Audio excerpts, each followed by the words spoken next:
Hello everyone, it's Jarrod, your friend, your boy, Jump Like the one and only, here with another exciting live stream. In this video, I'm going to be talking about the last couple days, April 4th and April 5th, 2019. Give me one moment to get everything set up. I just gotta grab my notes. It shouldn't be too long, I guess, because I didn't talk about everything that I did the past 2 days. I just covered like a few highlights. Um, so I don't mention like everything, but I mentioned like a few things. I met a cool guy named Mike who has been playing D&D for a few years. He gave Collin and I a few D&D tips. I want to meet him again and talk to him about the Emoshape project I'm working on. Yo, Alyssa, welcome to the stream. It's good to have you. How's your day today? Do you have any questions for your boy? Do you have any discussion topics you'd like to talk about on the stream? Um, and would you like to vote for a game for me to play during the last 30 minutes? What? One moment. Someone's screaming outside, so I'm very curious to see what's going on. Yo, Nani, one moment.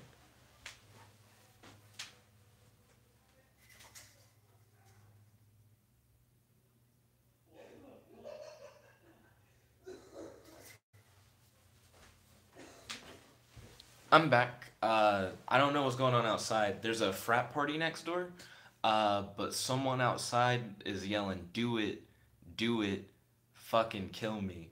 I don't know what's currently happening, but it sounds really fucking intense. Nani said, "Hey Nick, missed you. Good to see you, Nani." Ryan said, "Hi." Jet is silly, and then Nani said, "Really? Yeah." There are like a whole bunch of people looking outside, but they're looking like farther away than I can see from my window. And then Nani said, "So it's a school shooter." I don't think it's anything like that. I don't know what the fuck's happening, but it doesn't seem too serious. Because I think if it was a really serious thing, people wouldn't just be looking. I think people would either be like running or like I just think there are extra steps you would take if it was like a big ass problem. You know what I mean? So I don't think it's anything too bad, but it was alarming to hear. Also, I don't hear anybody yelling anymore. So seems like whatever it was de-escalated. I don't know. I can check real quick again through the window, but that was weird. I guess I will. I'll look.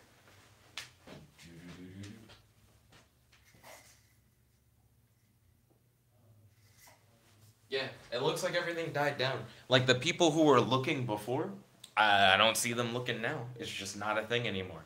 Then Nani said, check. I just did. I just got back from checking. It doesn't seem like anything's really going down anymore. Right now, I'm trying to get the live chat up on my laptop.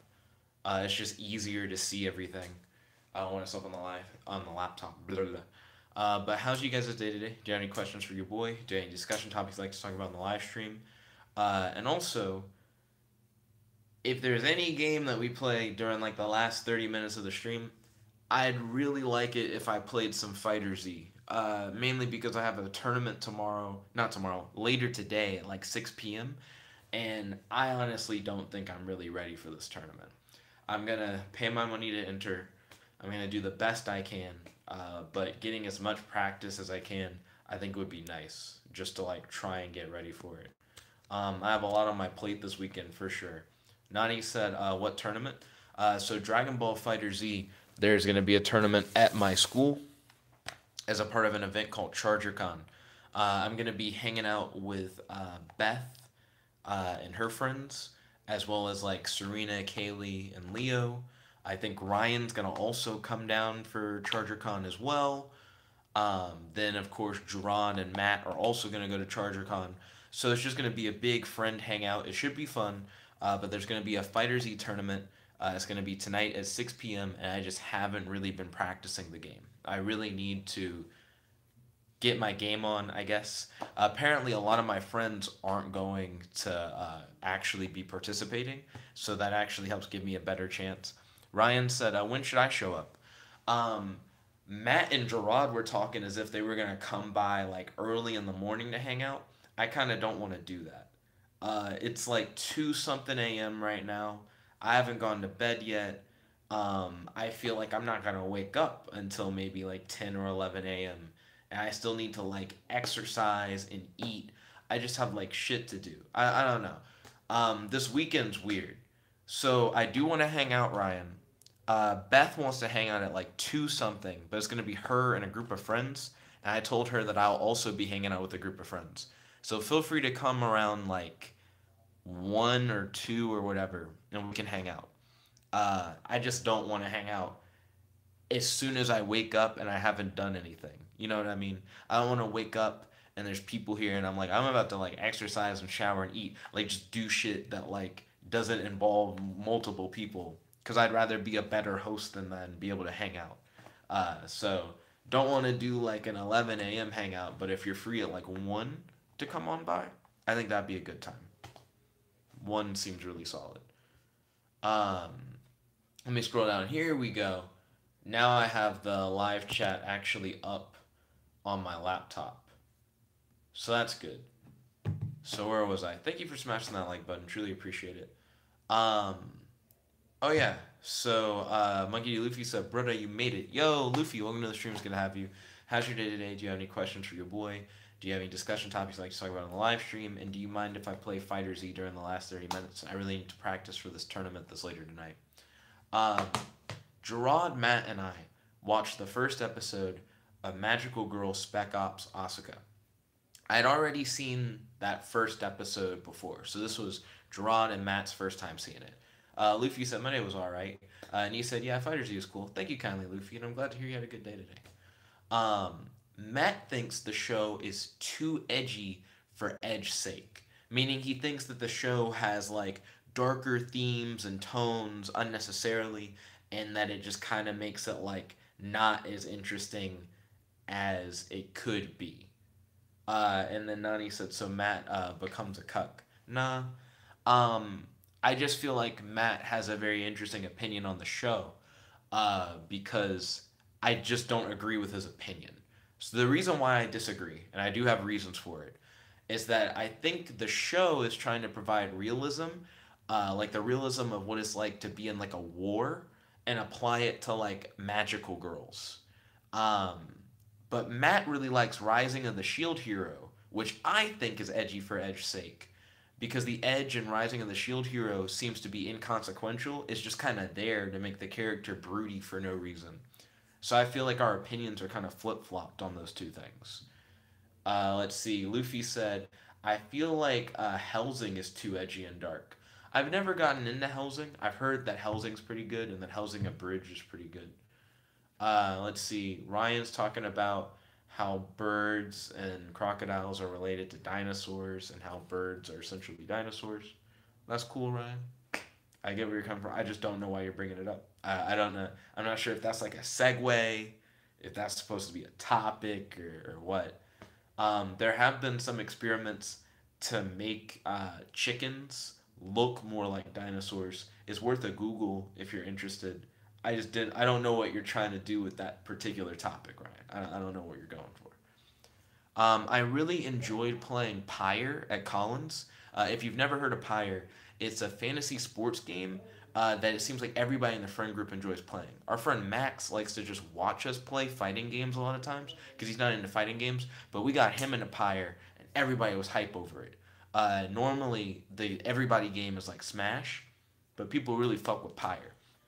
The whole game is about getting a ball from the center of the court to your opponent's goal while playing as these superpower fantasy characters in a 3-on-3 basketball. It's not really basketball, but basketball style game. I highly recommend it. I really fuck with it. Pyre's a really solid game. Luffy said, lol, Ryan's high as fuck right now. And then Nani said, cool.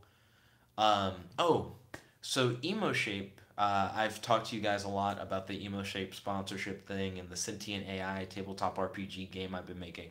But Emoshape this whole time has been thinking that I've been working on a battle game, because that's what I originally said. I was going to make a battle game using the EPU2, and it was going to feature like a sentient character. So I hit Emoshape up with an email recently saying, hey, I thought the battle game idea was cool, but then as I started working with the EPU a little bit more, I realized that I wanted to make a game where you could put a sentient character in any imaginary world you wanted to and have it make choices and go on crazy adventures. And they're like, that seems really cool depending on like the execution. And they want me to incorporate Unity into it. Unity is used for like 3D games a lot of times, and it's a very visual thing. And I recently sent them an email back saying I don't really want to make a visual game. Like I feel like a big appeal to the demo that I'm making is that it's text based, and I feel like text based games do a lot more with your imagination. When you're writing and reading descriptions, and you just kind of let your mind go crazy with just like what you read, I feel like that lets you do a lot more. Especially since it's a game where you describe to the AI what's happening in the world and you get to pick the choices that it makes. Because if I was to make like a visual version of that, like with 3D models, I feel like it couldn't possibly compare with what you imagined. And plus, with the current game, you can describe whatever you want and you can just picture it in your head. But if someone describes like a crazy ass thing, I just outside of my capability to make a game where whatever you describe, I can like visually represent. You know what I mean? So I don't know. I'm curious to see their thoughts on that. The fact that I don't want to add a whole bunch of visuals. I sent them an email talking about how like I think text based is good and we can just stick to text based. So the next point is a pretty big point, but it's all on like the same general topic. I feel weird playing D&D. I like it a lot more than I used to. Don't get me wrong. I still am not a fan of like combat in D&D, but I feel like combat doesn't add a lot to like a D&D campaign, in my opinion. It's supposed to be like really suspenseful, but in the end, it's just kind of tense because someone could die. But in most encounters, I don't feel like the party could at any moment be wiped out or that my character in particular is in any danger. So I feel like D&D combat's just kind of there. I don't know. It just seems like it's a little bit of tension, a lot of flash, and it's just filler. It just fills up a whole bunch of fucking time. A campaign that's like a few hours long gets like an extra hour or more when you like throw in combat, and it just gets kind of gross. But like I said, the suspense isn't gripping. I never feel like I'm truly overcoming an opponent that I'm fighting in D&D by doing something clever or discovering like a weakness or I figure out like this new super move or way to utilize my power. I just always feel like I'm fucking grinding and just slowly whittling down my opponent's HP. Combat just doesn't like grip me.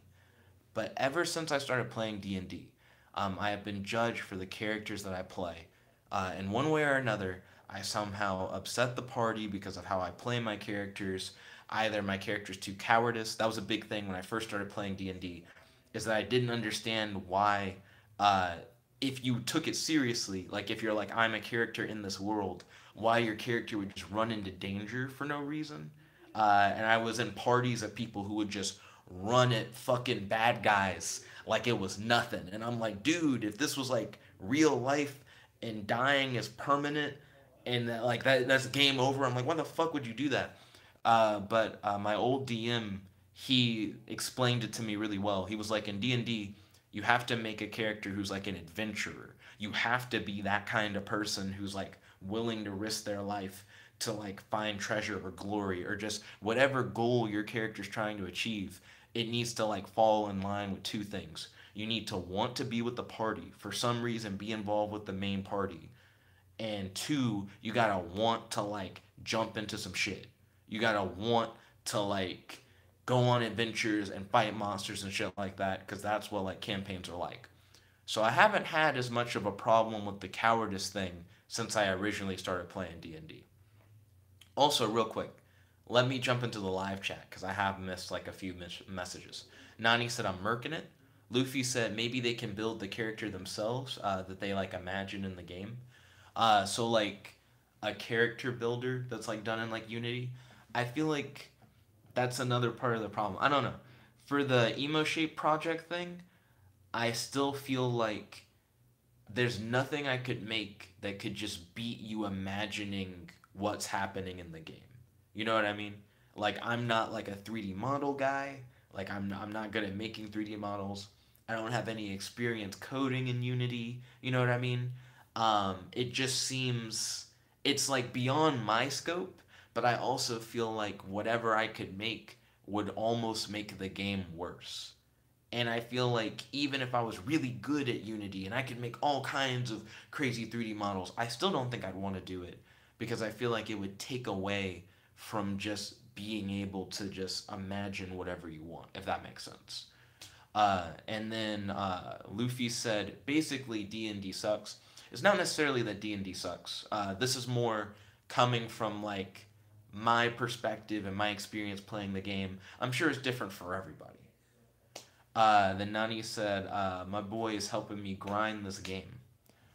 So yeah, so in the past, my characters, the way they've been judged in D&D, either they're too cowardice, which, like I said, I've moved past that.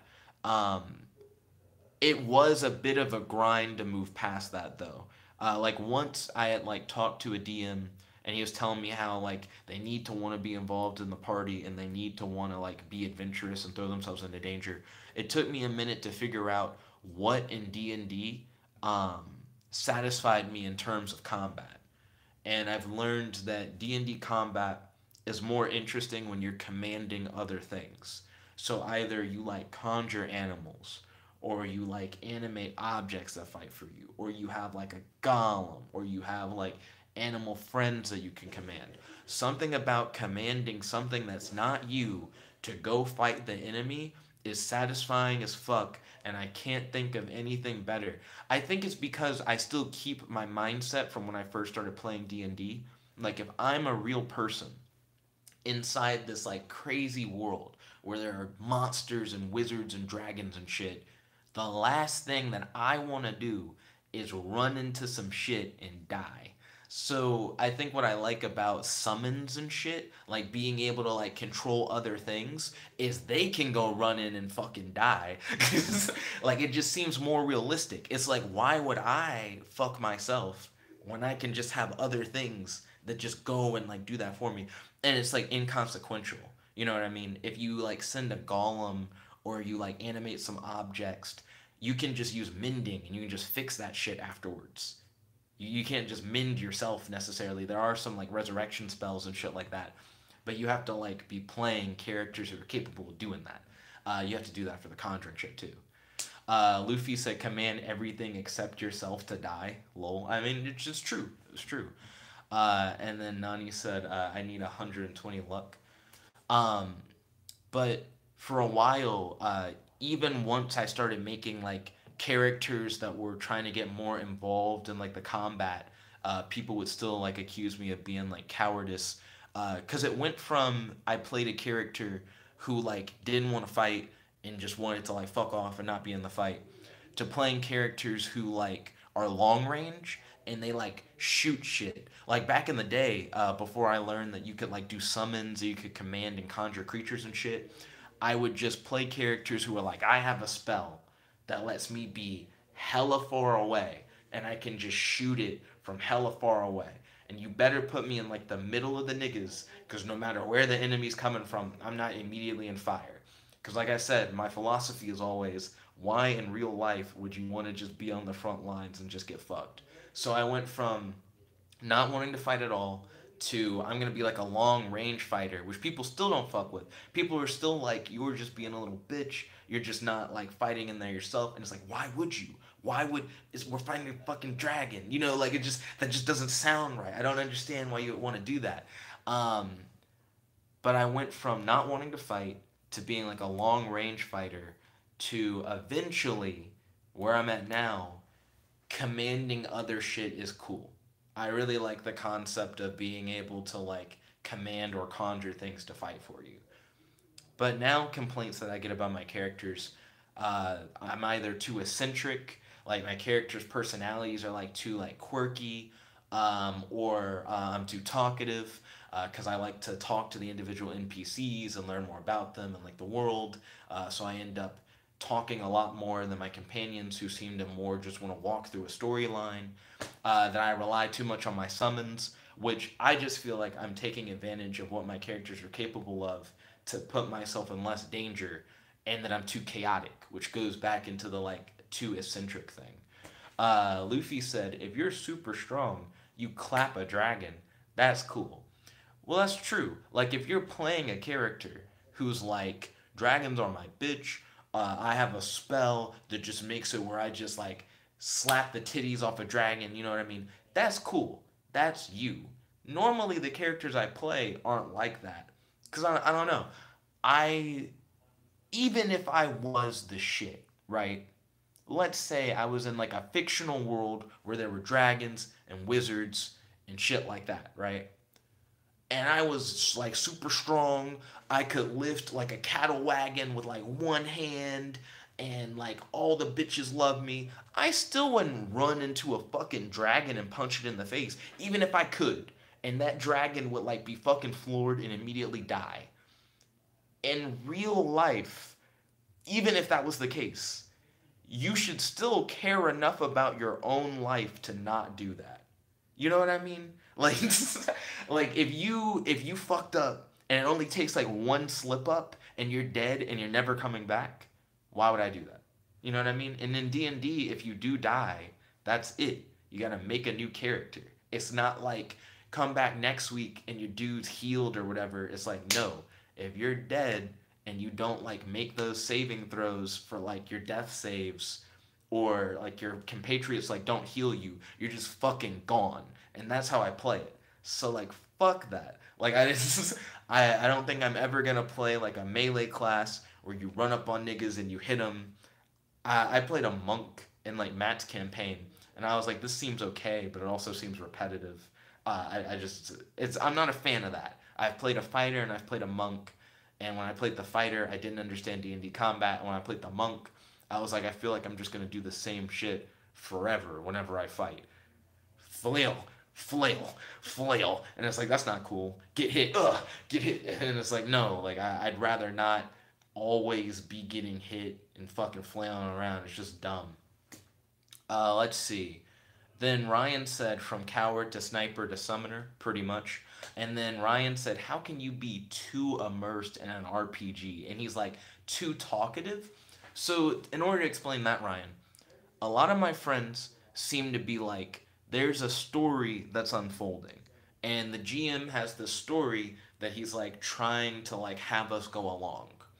And I feel like Avery in particular, one of my friends, is like, I'm trying to go on the course of the story and not fight the flow of the story. So I feel like Avery is like, let's keep going, let's keep the main story going and like not fuck it up. And I feel like the GM's also like that. Collin's like, I have a story. I'm trying to get from point A to point B, and anything that like isn't needed to get from point A to point B, they're like, you're just fucking up the story. You're just derailing it in different directions, and it's not supposed to go that way. And I feel like that's the issue. People find a lot of the stuff that my character does in the story to just be unnecessary, to be like shit that's like not needed. But I just feel like I'm playing my character the way that I'm doing. Let's see. Nani, wait, hold up. Monkey D. Luffy made a This Is America reference. Ryan said Jet. Then Luffy said, you do other shit besides the story, lol. Well, I feel like our characters should be the ones, like, making the story. You know, our characters and our experiences, as long as we're sticking with the party, because I understand that if you're, like, going way off from the party, how that just fucks up everything. But as long as you're, like, sticking with the party for the most part, you're doing what your character would want to do, like, you're playing them right. You're not, like, playing against your description of the character.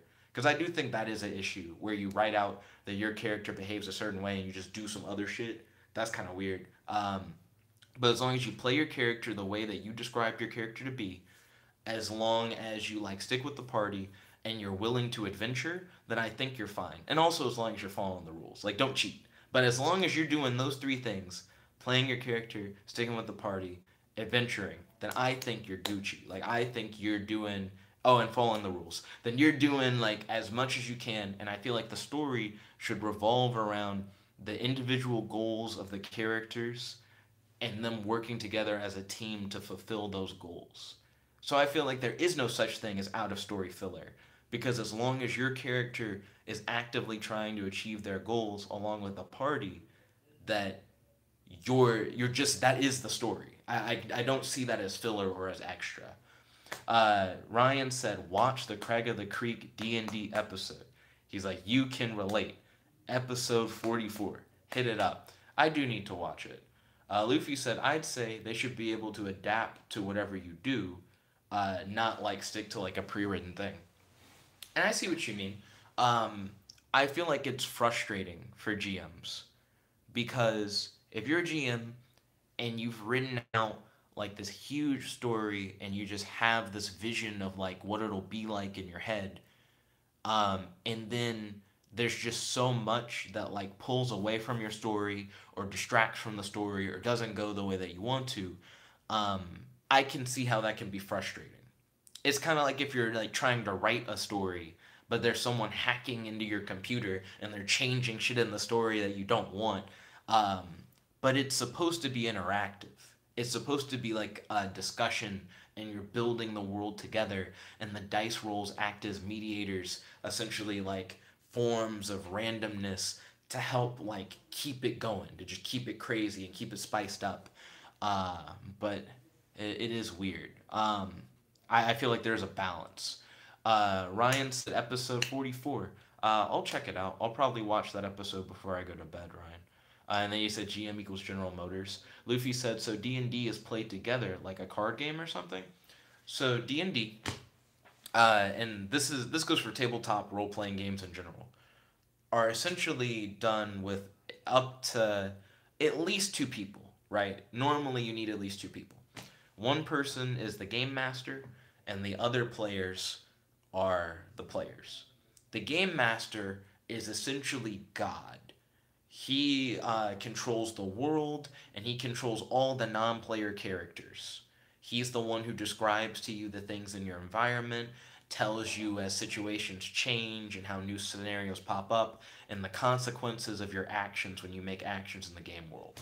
The players each make up a character based off of a set of rules, and they role play as that character. You try to get into like the feel of that character as much as you can, and try and be that character in that world. And whenever you decide to like take an action to like do something, um, God, the GM, essentially has to make sure that whatever you're doing follows the rules of the game. And in certain circumstances, you'll have to like roll a die. And that die, based off of your character stats, can determine whether or not you succeed or fail at doing what you're trying to do. Um, and that's pretty much the whole game. Combat is kind of a tacked on thing, in my opinion.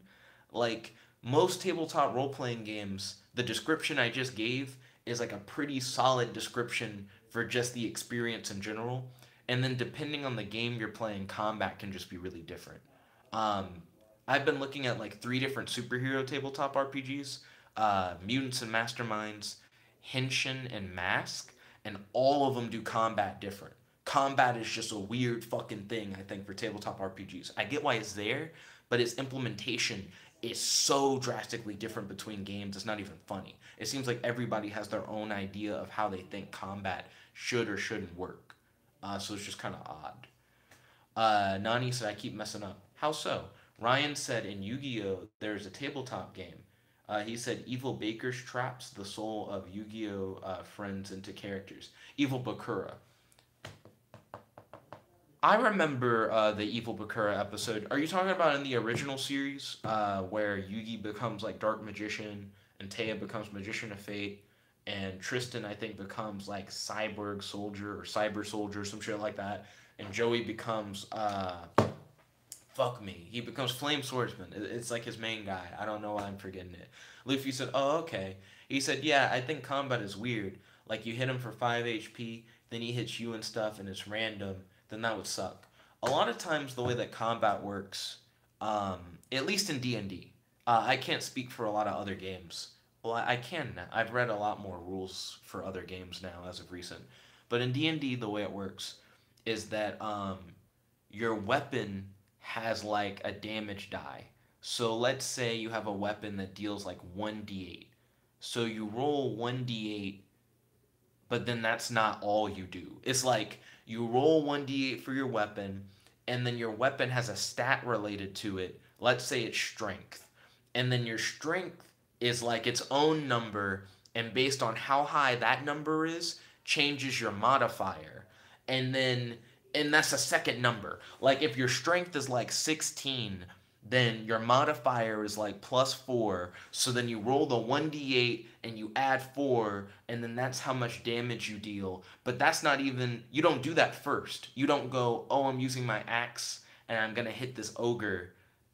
You don't just roll the damage. You got to roll to hit. You know, like, how do you roll to hit? So if you're using a weapon you're proficient in, you got to add your proficiency bonus, which changes as you level up. So it's like plus this number, you roll a d20, and then you also add to that your weapon can have an attack bonus, and that's like a number that you add to it. So it's a lot of fucking math. And then they compare that number to your enemy's AC, which is their armor class.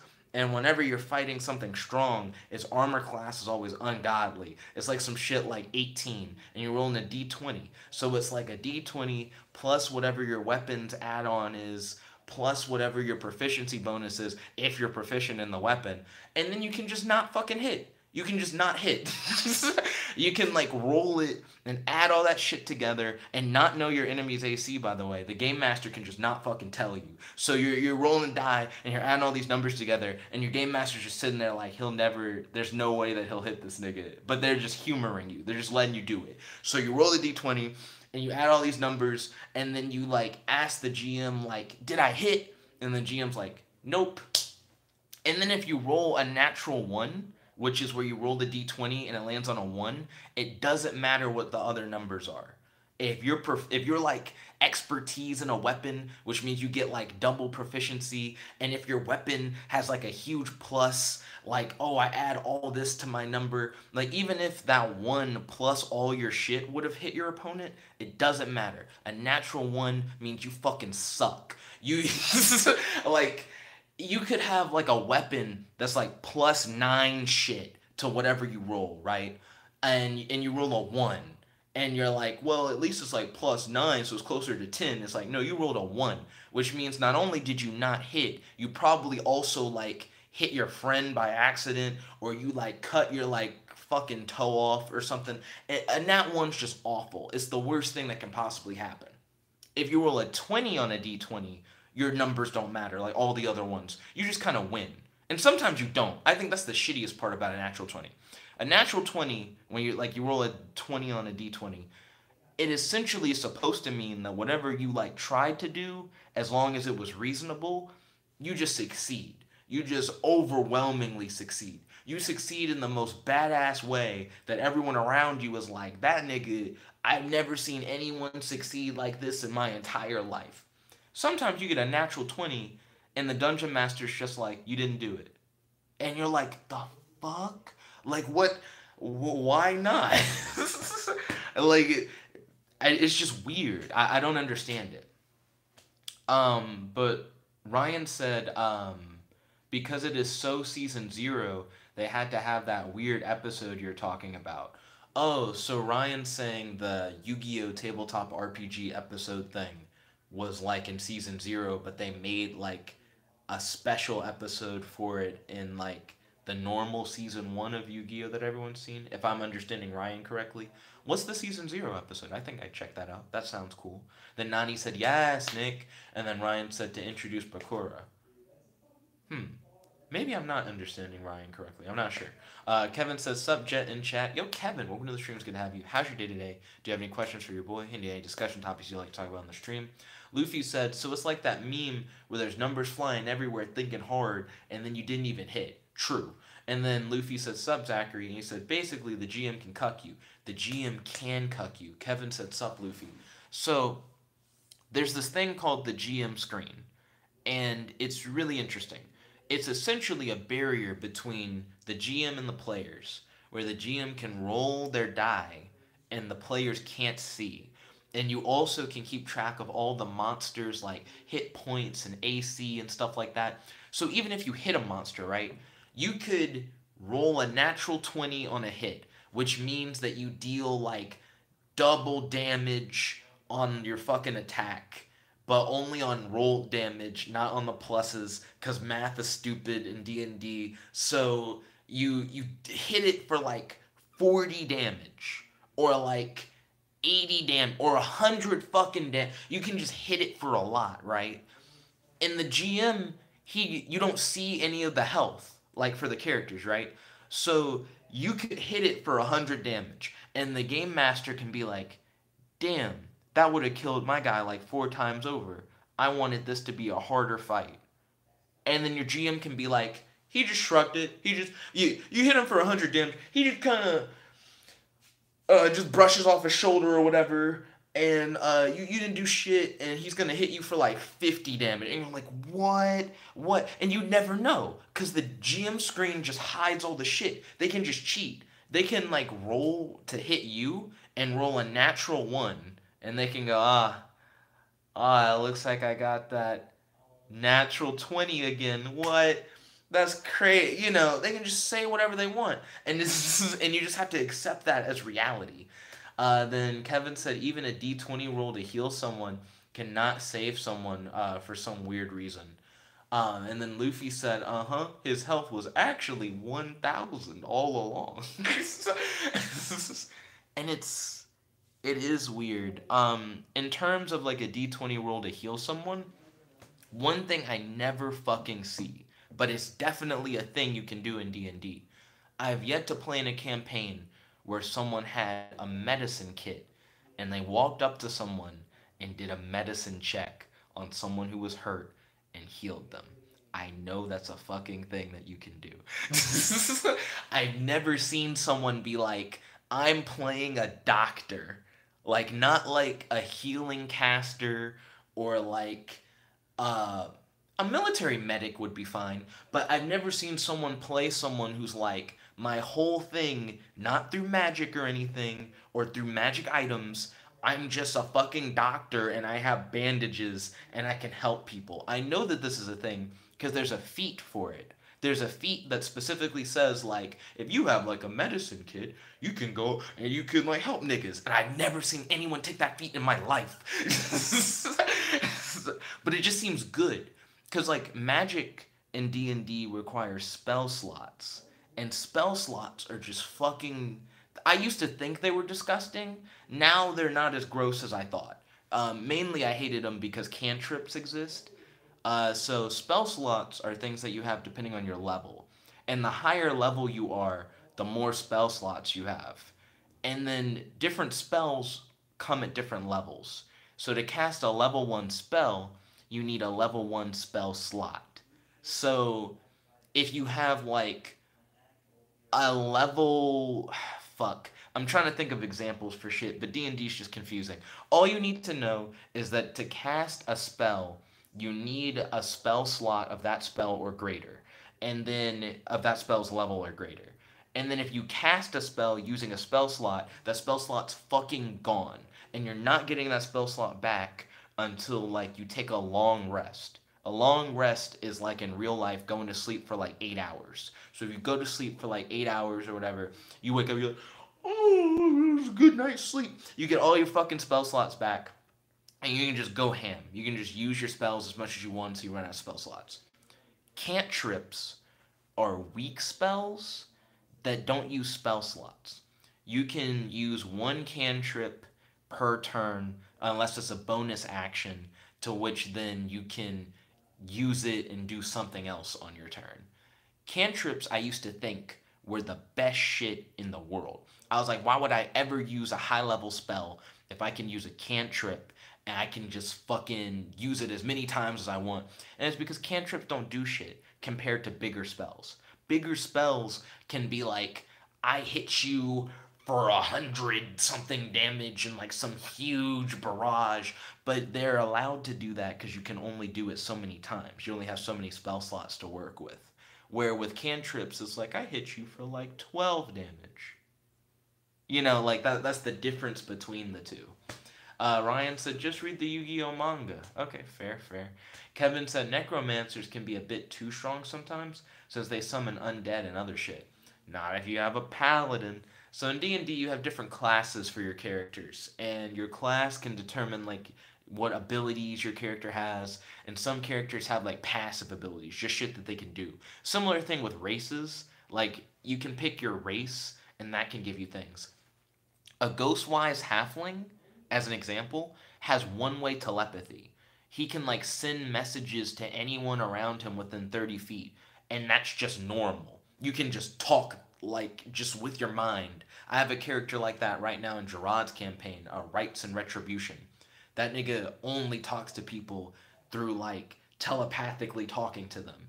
And that's just something he can do for free. It doesn't cost a spell slot. He doesn't have to have some special magic item. Just because he's a halfling, he can just do that. Paladins have a lot of bullshit powers that are like undead. And more like a re-dead nigga. And they can just get rid of undead people. Jarrod was complaining today, in today's D&D session. He was like, I have all these powers that fuck up the undead, but there are no undead people here. And then Collin, like a few moments later, is like, in the next place you're arriving at, they're like walking skeletons and shit. And Jarrod's like, oh, seems like now I can use all this shit that just hurts the undead. That for like 10 sessions has been useless because we haven't fought any undead. So then Luffy said, oh yeah, Paladin, just smack him with some holy salt. And then Kevin said, alright, Paladin, I forgot. It's pretty much the cuck the undead class. But fuck. I got really off topic. I was talking about the things that I don't really like about D&D. And I got to the part where I was talking about how I get judged really hard on all the characters I play. So what I enjoy most about role-playing, about playing D&D, really about playing any tabletop RPG, is I enjoy playing the character. Excuse me.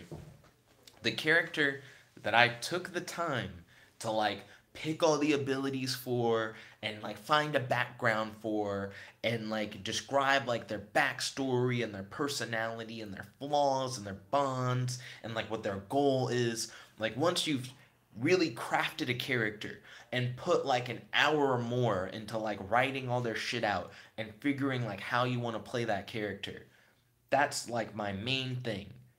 Fuck a combat session. Like I want to explore my character more and I want to like see how they interact with the world around them, with the other players, with the NPCs. I want them to like try and better themselves to achieve their goals. That's what I like in like D&D. So it's rather frustrating when that's like the main thing I'm shat on about. Back in the day, people didn't fuck with my playstyle and they didn't fuck with how I did in combat. They'd be like, you're a coward and in combat you suck. Now I use summons and shit in combat and the complaint is like, you use summons too much. Now we got to keep up with all this stuff on the board because you're always summoning like 10 different things to like fight a nigga and we have to have all these pieces on the board and your turns take longer because you have like all these summons everywhere and they're like your playstyle makes you like too eccentric because you're always like talking to NPCs and you're always just making these weird chaotic characters who just like do these strange things. But I'm just doing what I enjoy in the game. I'm just playing these characters. And I feel like the characters that I make are like pretty eccentric. They are pretty chaotic, but they're like interesting. You know what I mean? And to a certain extent, every character that I make, I do make them with like some things in common, but they're definitely different. And I do get upset because I feel like no matter how different my characters are from each other when it comes to like what their objectives are and how they interact with other characters, whenever I'm accused that like I'm just playing the same thing over and over again, that actually is really upsetting. I just feel like it's not true. Because even if they're chaotic and they're eccentric, there are so many things different about the characters that just like it kind of grinds my gears. It's just weird. The last few characters that I've played, Swagzon is the guy who I played in Collin's like first campaign, or like big campaign that we streamed.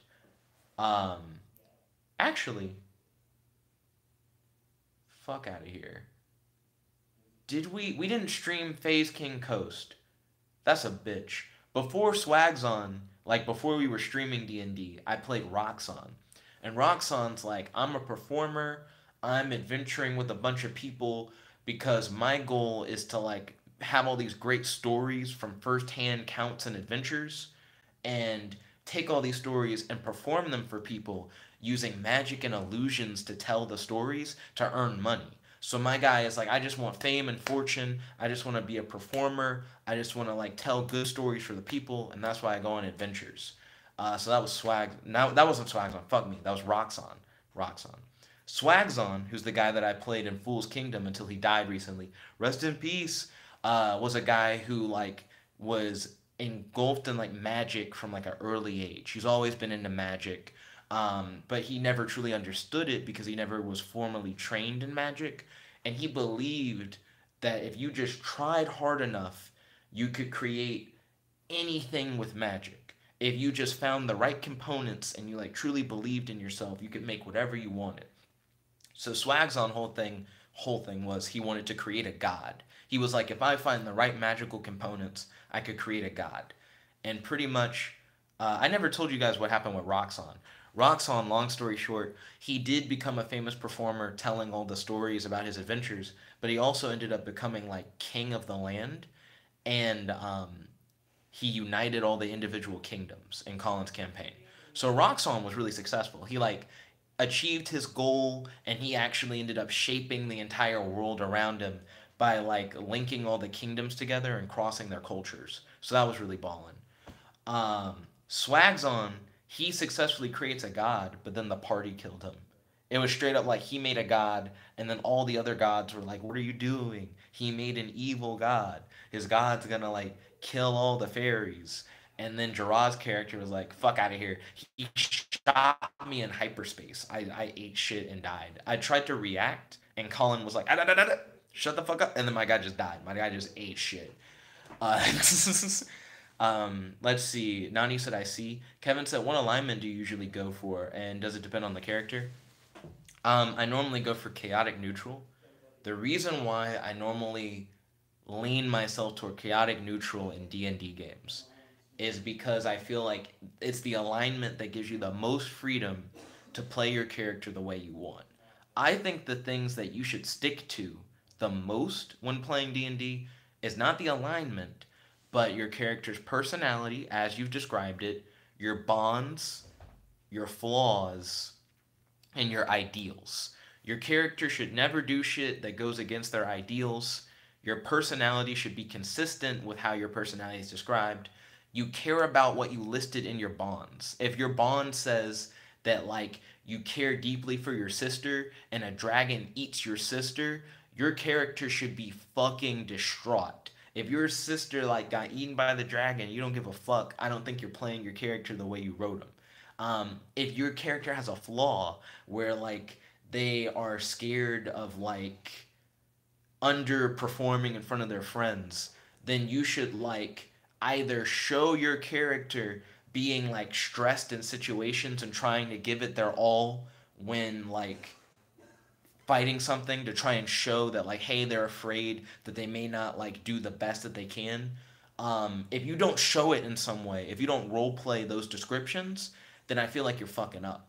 But I feel like the alignment shit, it's just kind of there for flavor, if I'm being honest. I feel like as long as you're following your personality, you care about your ideals, you care about your bonds, and your flaws are flaws that your character has and everyone can see them, that you're doing fine. Because all the alignment stuff does is say, you know, all that stuff you defined about your character, it's now in a box, and you like have to stick to that box. And that's what's shitty. Like, if you really care about your sister and you do anything to protect her, like if she's your bond, right? But you're lawful good, you'll never do anything to protect your sister that will like break the law. You know what I mean? So if your sister got kidnapped, right? And they're like, yo, we like took your sister out back and we just like beat the shit out of her and we like cut her leg off and we fed it to a dog. She's still alive and she's like in the shed or whatever. What are you gonna do about it? A lawful good nigga would be like, they really fucked up my sister. But if they don't actually like try to like kill me, I shouldn't kill them. And if anything, I need to get the authorities here, and I wouldn't do anything that broke the law. That's not necessarily realistic. Like, you would hope that people would do that, right? But I just feel like that's not necessarily what you would do.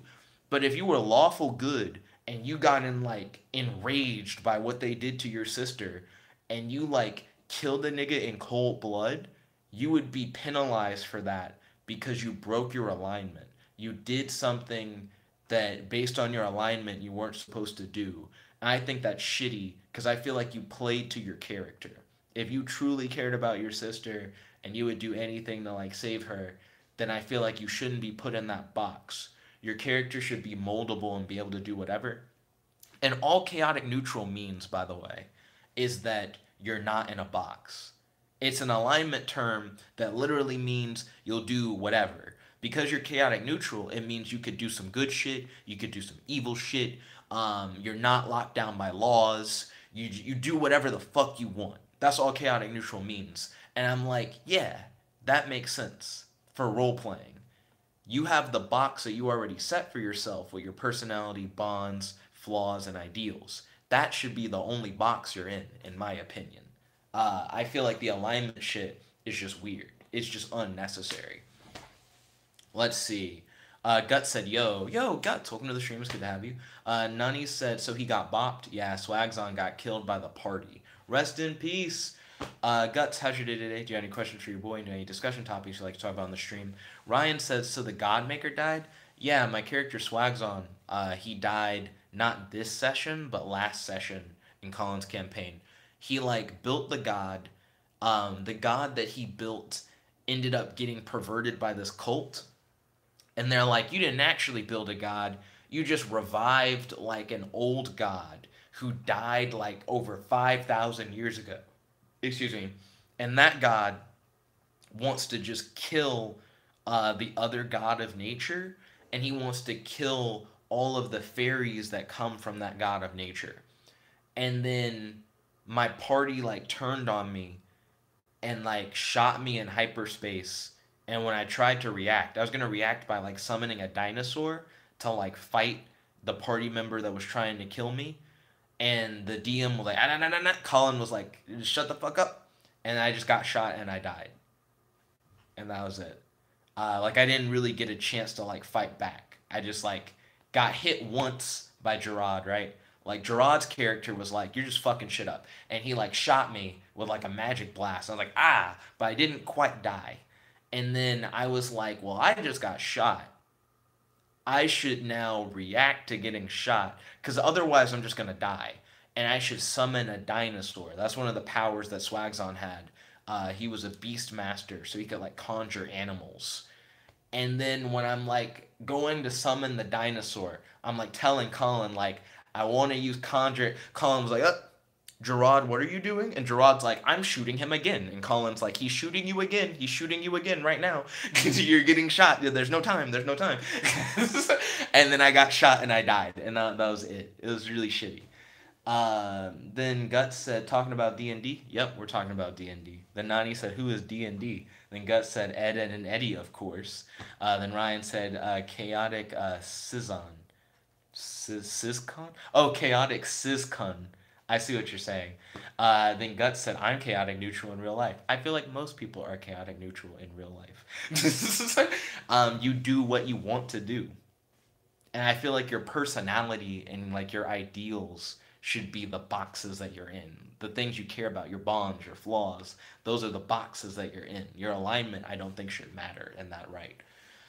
Then Ryan said, you killed a guy while being Batman. Penalized. Now, hold up, Ryan. You brought up a good-ass point. If you're playing a role-playing game where you don't get the choice to make your character, but instead you're playing a pre-existing character, that's a little different.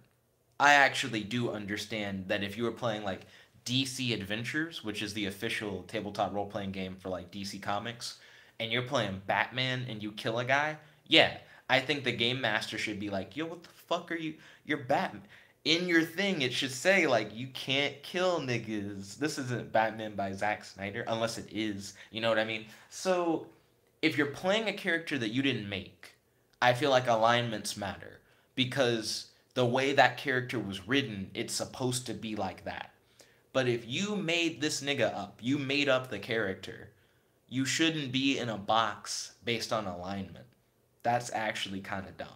Because I feel like your personality, ideals, bonds, and flaws are enough. That's enough of a box for you to be able to play a character the way you want, the way it's written, without having the alignment like fuck you up. Then Luffy said, 1 HP left. And then Luffy said, I'm lawful evil. So you feel like you follow the law, but you'll do evil shit as long as it doesn't break the law.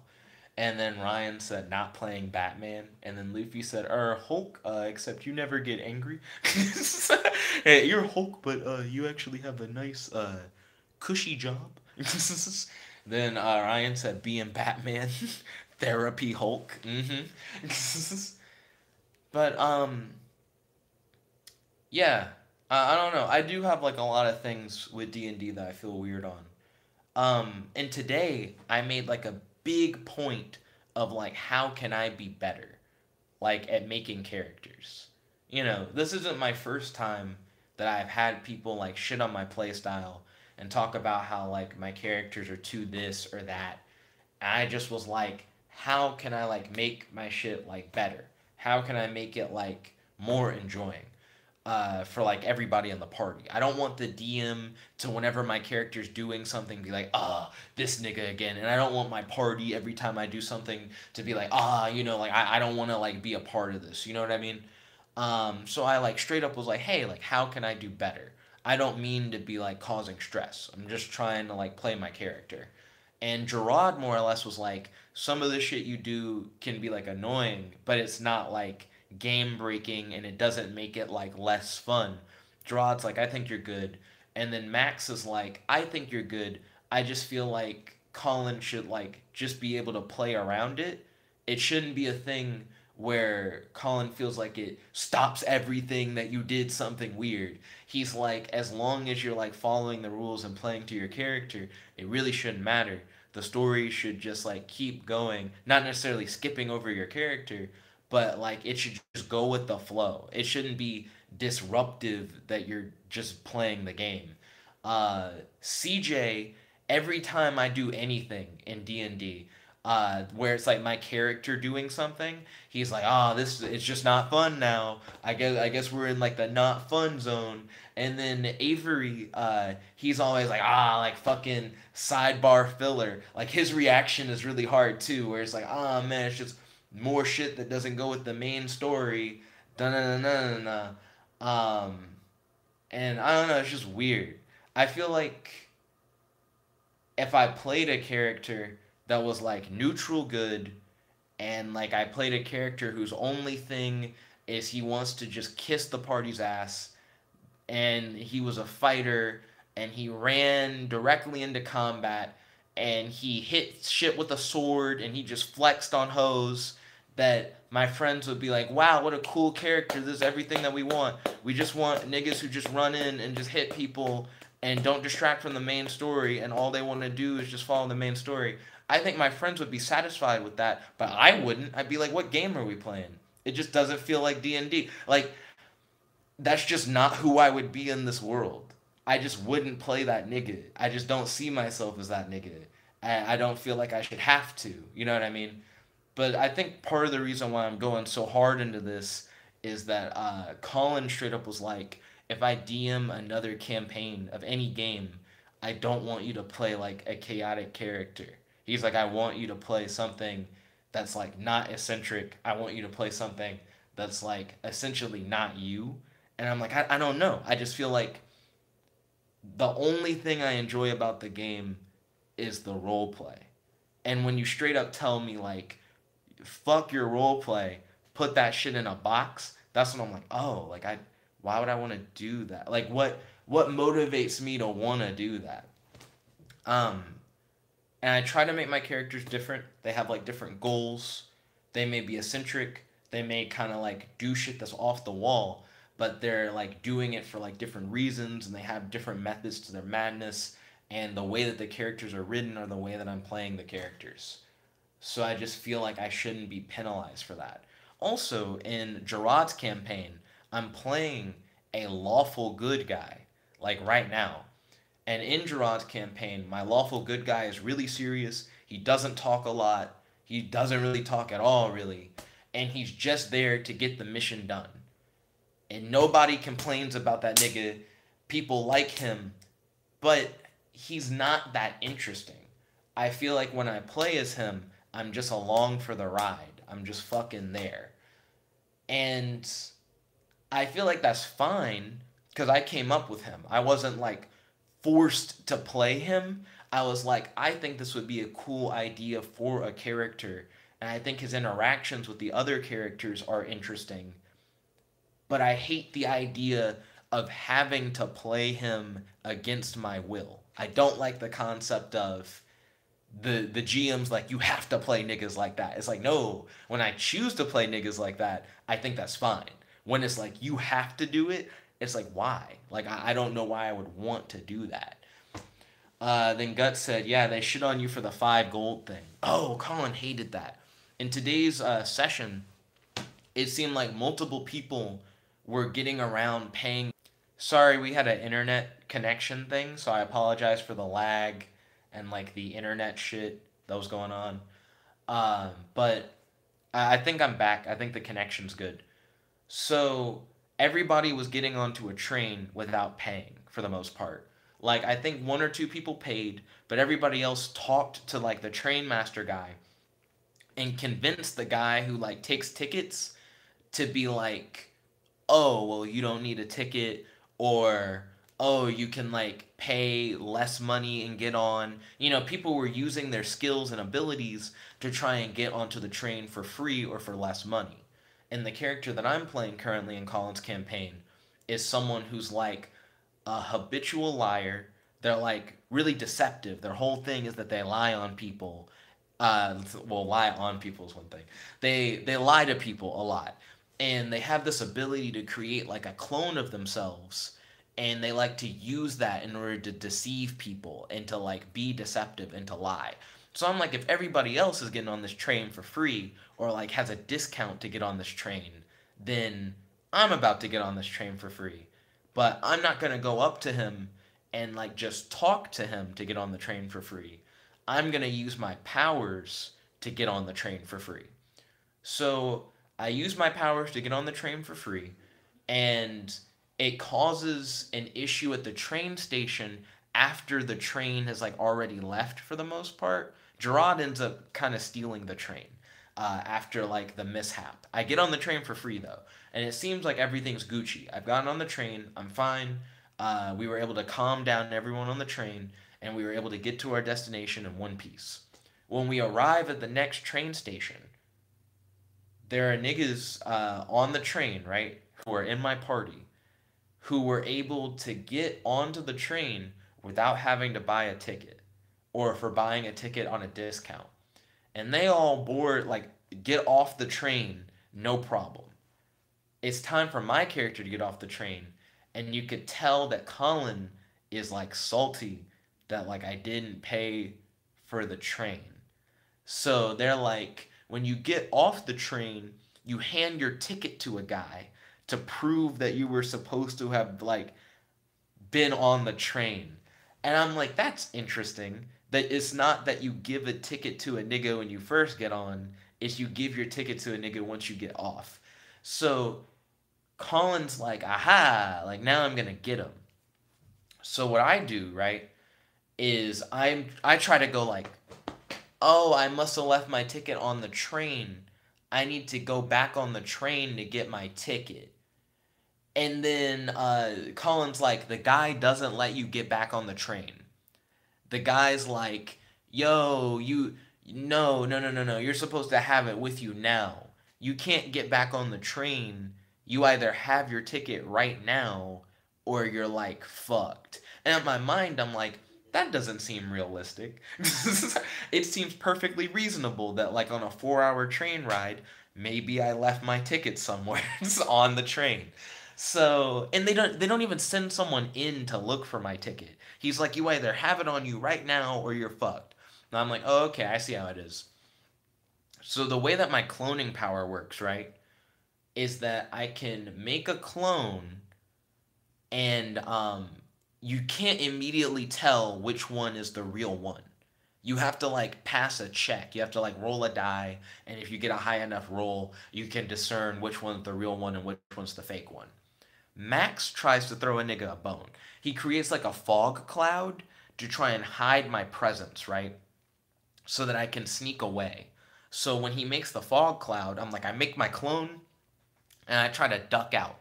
I try to like leave while the fog's up so that like I'm not seen. And Collin's like, hold up. The ticket nigga inhales all the fog.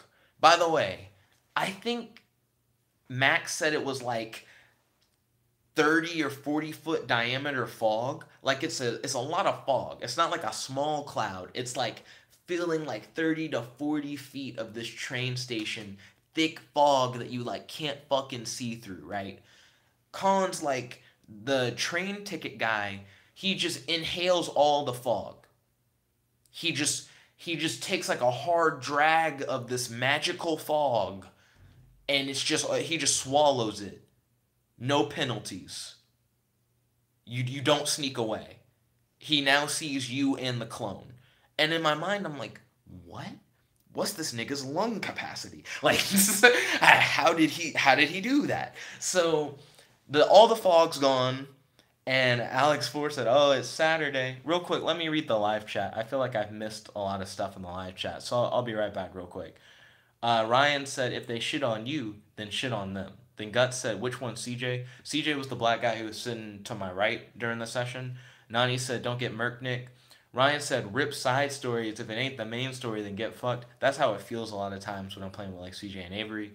Ryan said, Collin trying to take Jet's freedom, trying to lock me out of playing chaotic alignments. Guts said, stop and do the main story. I'll give you 5 gold. Ryan said, boring Jet character makes money but gets no bitches. Then Nani said, it's okay, Benson. Interesting. Then Ryan said, Jet lying on people for those massages. Then Luffy's just like, you're like, Then Ryan said, clone substitution with fog. Alex Four said, oh, it's Saturday night. Luffy said, yo, what the fuck kind of Inhumans do they have running train stations? Ryan said the floor is lava, but it's fine as the ticket guy inhales the lava. Luffy said he's been smoking since he was a fetus. Kevin said that sounds like BS, the fog stuff. He said roleplay is an anime. Then Alex Force said, why everyone want to shit on everyone? It be like that sometimes. Then Nani said, so are you a slave in D&D? I am not. CJ actually has played a slave before. That was actually kind of interesting. He played that in our FaZe King Coast campaign. But the Ticketmaster guy, he inhales all the fog, and then there's just me and my clone standing there in front of the ticket nigga. And I'm like, okay, the way that like my thing works is that he can't tell the difference between me and my clone. So what I'm gonna do, since the fog's now all gone and he can see me, is I'm gonna play it up. I'm gonna act like the clone is an imposter and that he like maybe stole my ticket so that he'll be focused on the clone and then I can dip the fuck out. So I try to play it up. I'm like, imposter, like who are you? Like where'd you come from? And I'm like, did you steal my ticket? And because I can puppet the clone, I made the clone be like, what? Like, and I just tried to like make it seem like he was guilty. Like, oh man, like you must have been the one who took my ticket, and why do you look like me? And da-na-na-na. And the Ticketmaster guy is like, I've seen this all before. That's just a clone. And in my mind, I'm like, he shouldn't know if that's a clone. He should, like, until he, like, rolls that check, he should have no idea whether or not, like, who is the clone and who isn't. And then he goes, but it doesn't matter. And he pulls out a gun. And I'm still like, well, there's a clone here. He might still just shoot the clone, like, if he has the gun. And then he's like, I got 2 guns. And I'm like, that was pretty good. He pulls the second gun, and I'm like, I don't know. Alex Four said, I'm slave. Then Luffy said, nope, train ticket man activates Sharingan. Then he says, Byakugan. Then Luffy said, wait, So what does your clone look like? So the clone looks exactly like me. The way they describe it, it's like a psychic clone that you create. They call it dream form because you gain it through like a weird waking psychic lucid dream. The description for it is really cool, but it looks so much like you, right? That someone has to try really hard to tell the difference between you and it.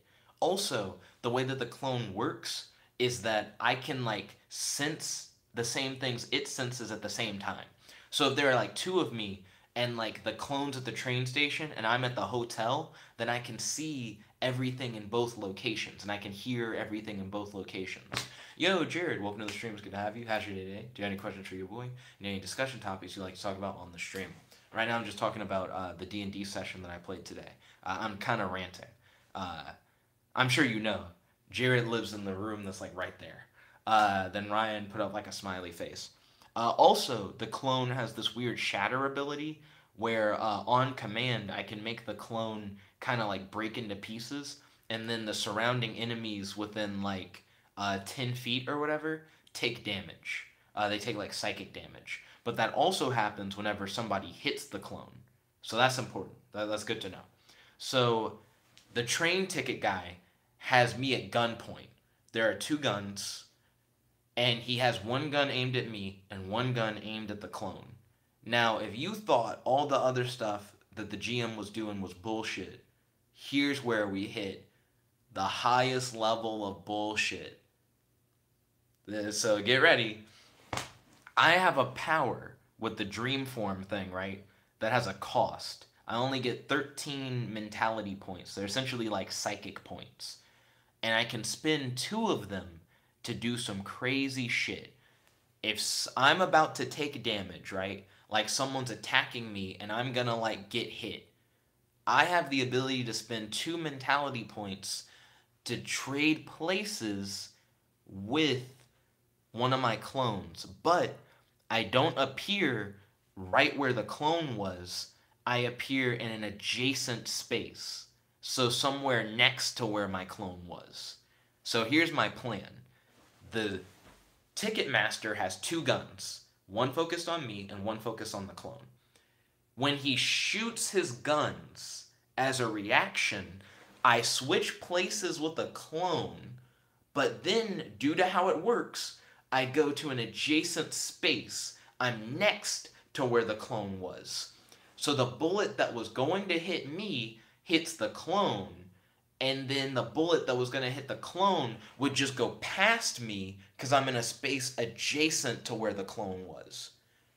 I explained this to Collin, and Collin loses his shit. He's like, no, that doesn't happen. You don't do that. You just get shot by a bullet. You take 20 damage. You just get hit. You don't get to do the weird switch thing. And I'm like, but that's how it's written. The whole point of this power is that like I don't get hit. And he's like, no, you get hit. He's like, I'm tired of your bullshit. And it becomes like a full thing where Collin's just like, no, I'm tired of your bullshit. I should have never let you play like this broken class. It's just bullshit. You get hit. And I didn't understand it. It wasn't me like adding shit to the game that wasn't there. It wasn't me like making shit up. It's just like me just trying to do the thing that my character should be able to do to not get hit. And Collin's like, you keep doing shit where you're supposed to like, he's like, you keep doing shit that puts you in bad situations.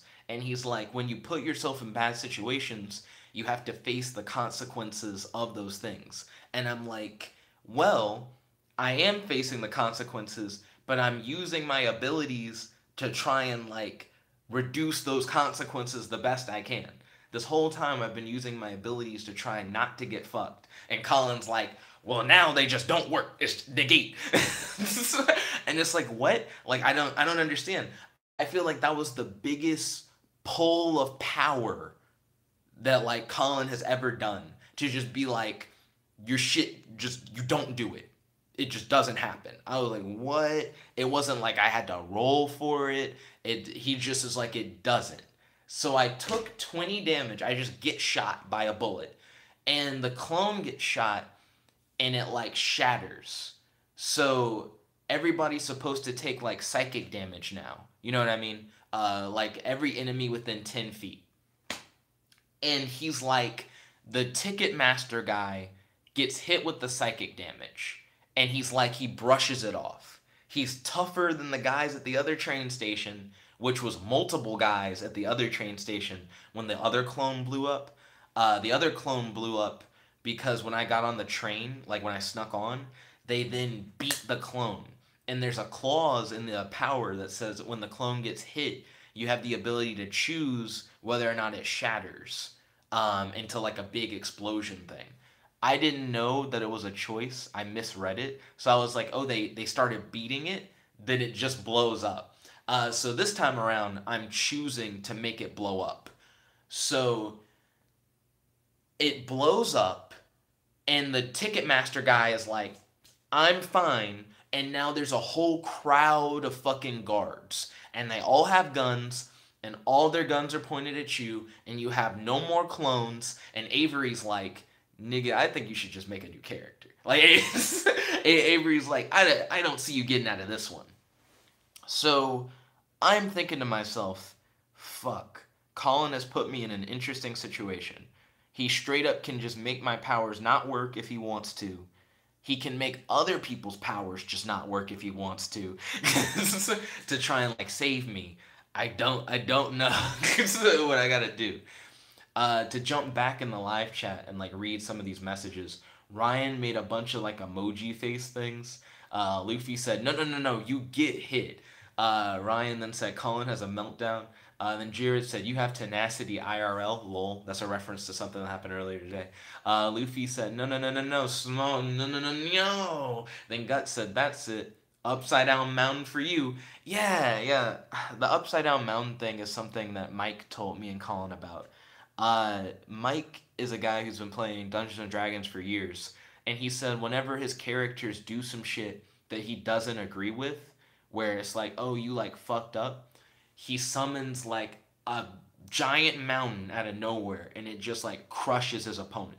It just crushes the player. It's like, oh, you fucked up, mountain. So Collin was talking about the mountain shit. He's like brought that up. He just got really upset. Ryan says, Collin a good GM. And then he said, OP Ticket Man. Then Kevin said, doesn't sound like it, Ryan.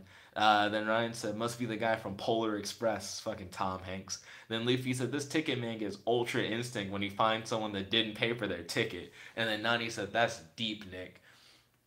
So I'm sitting here because I'm not really fighting the Ticket Man at this point. You know, I'm surrounded by all these guards with all their guns pointed at me, and the Ticket Man, who I've hit with like a fucking like psychic blast, essentially, it's just fine. And he also could inhale all the fog, and he also can tell who's the clone and who's not, and he also has like 2 fucking guns. At this point, I'm not fighting the Ticket Man. I'm actually just fighting God. I'm actually just fighting Collin at this point. And I'm like, holy shit. So I have a power that costs 2 mentality points. Like I said, you get 13 mentality points because I'm level 13. So for the cost of 2, I can teleport somewhere within 30 feet. And I'm like, cool. Sure, there's a crowd of guards in front of me. Sure, there's this guy with his guns focused on me. But as long as I can teleport somewhere 30 feet away, I could maybe sneak off and still get out of this alive.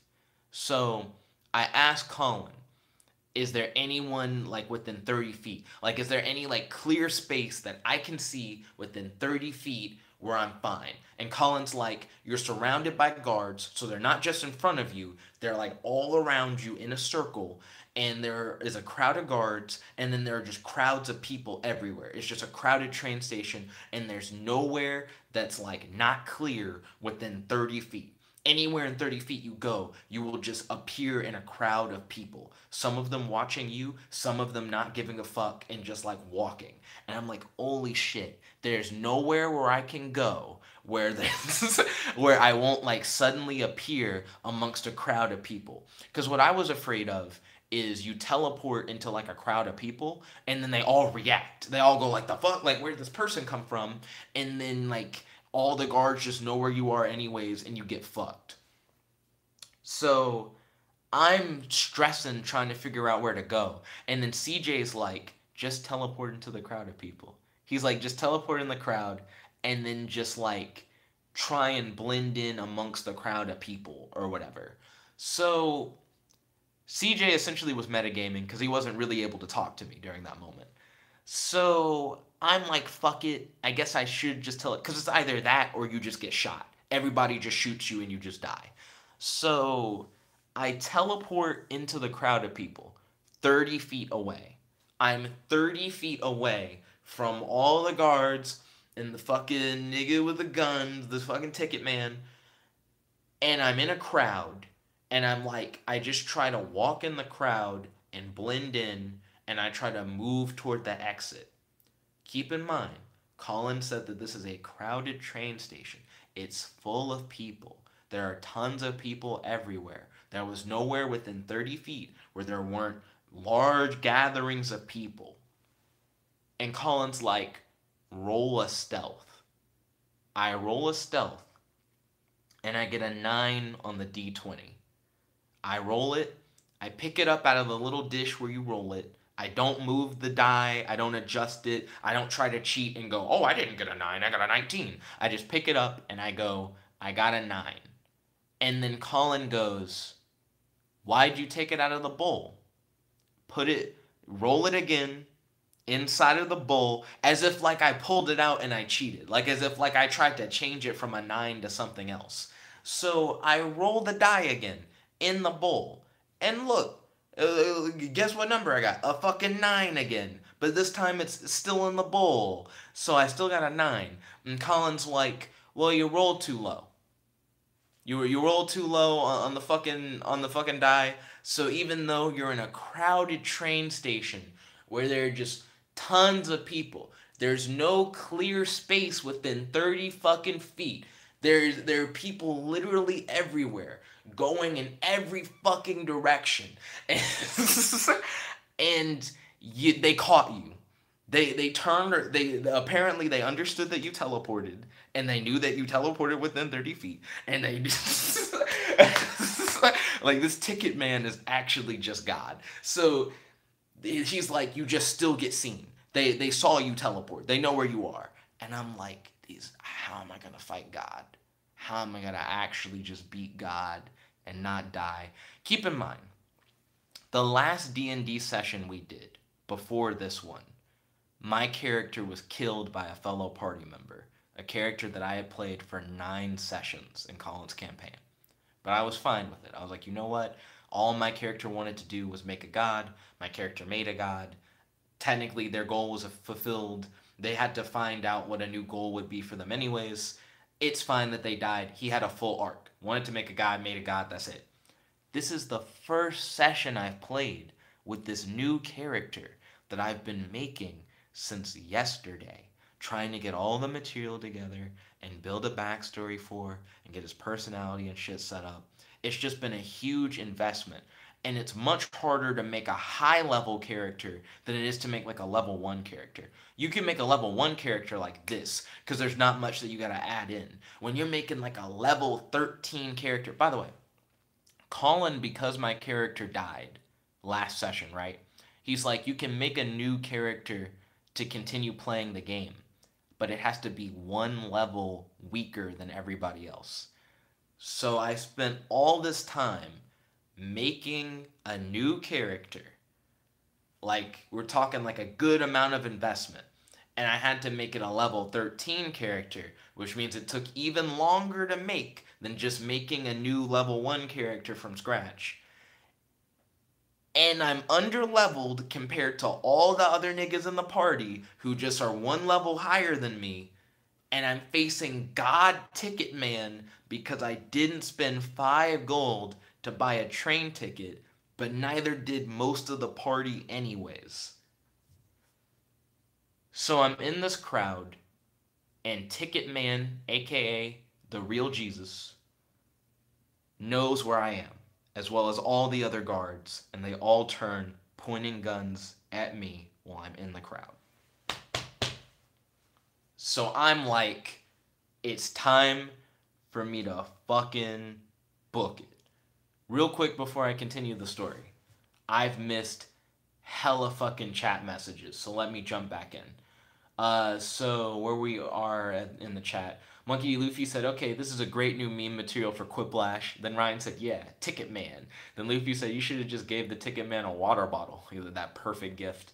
Luffy said, oh, I already read that. Kevin said, indeed, Luffy. Then Ryan said, a billion guards. There are a billion guards at the train station. Then Nani said, with God. Then Ryan said, is this the pizza of a god? Then Luffy said, Train Ticket Man is actually the smoke puppet guy from Hunter x Hunter. That's what I thought. That fucking lung capacity was too godly to not have been the puppet guy from Hunter x Hunter. Ryan said, time for Ticket Man, start shooting into the crowd. Then Ryan said, 9, not good enough. Then Luffy said, 9? Then Ryan said, 9 again, too low. Then Nani said, sheesh, Nick. Then Ryan said, Collin oppressing you. Then Luffy said, wait, so you choose what level your character is? So in D&D, in order to explain like levels, normally you start at level 1, and then your character levels up as you complete milestones throughout like a campaign. So it could be like, oh, you beat the first dungeon, you gain like experience. Another way that you can gain experience in D&D is each time you defeat a monster, monsters, depending on how difficult they are to beat, drop experience, and then as you gain enough experience, you'll eventually level up to higher levels.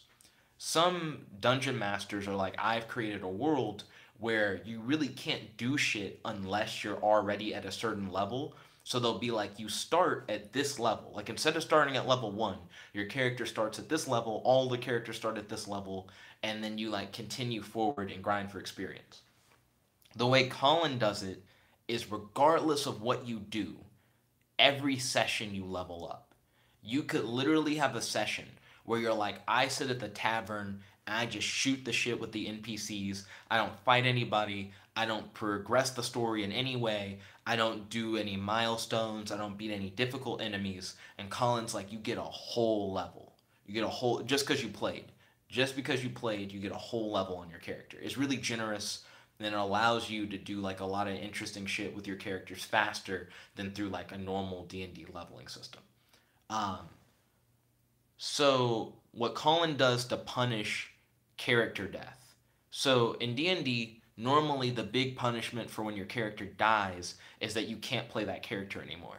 Normally you just make a new character at whatever level your party's currently at, and then you just jump back into the story, but your character has like a different personality and bonds and ideals, and that might be a different class, and it might be a different race.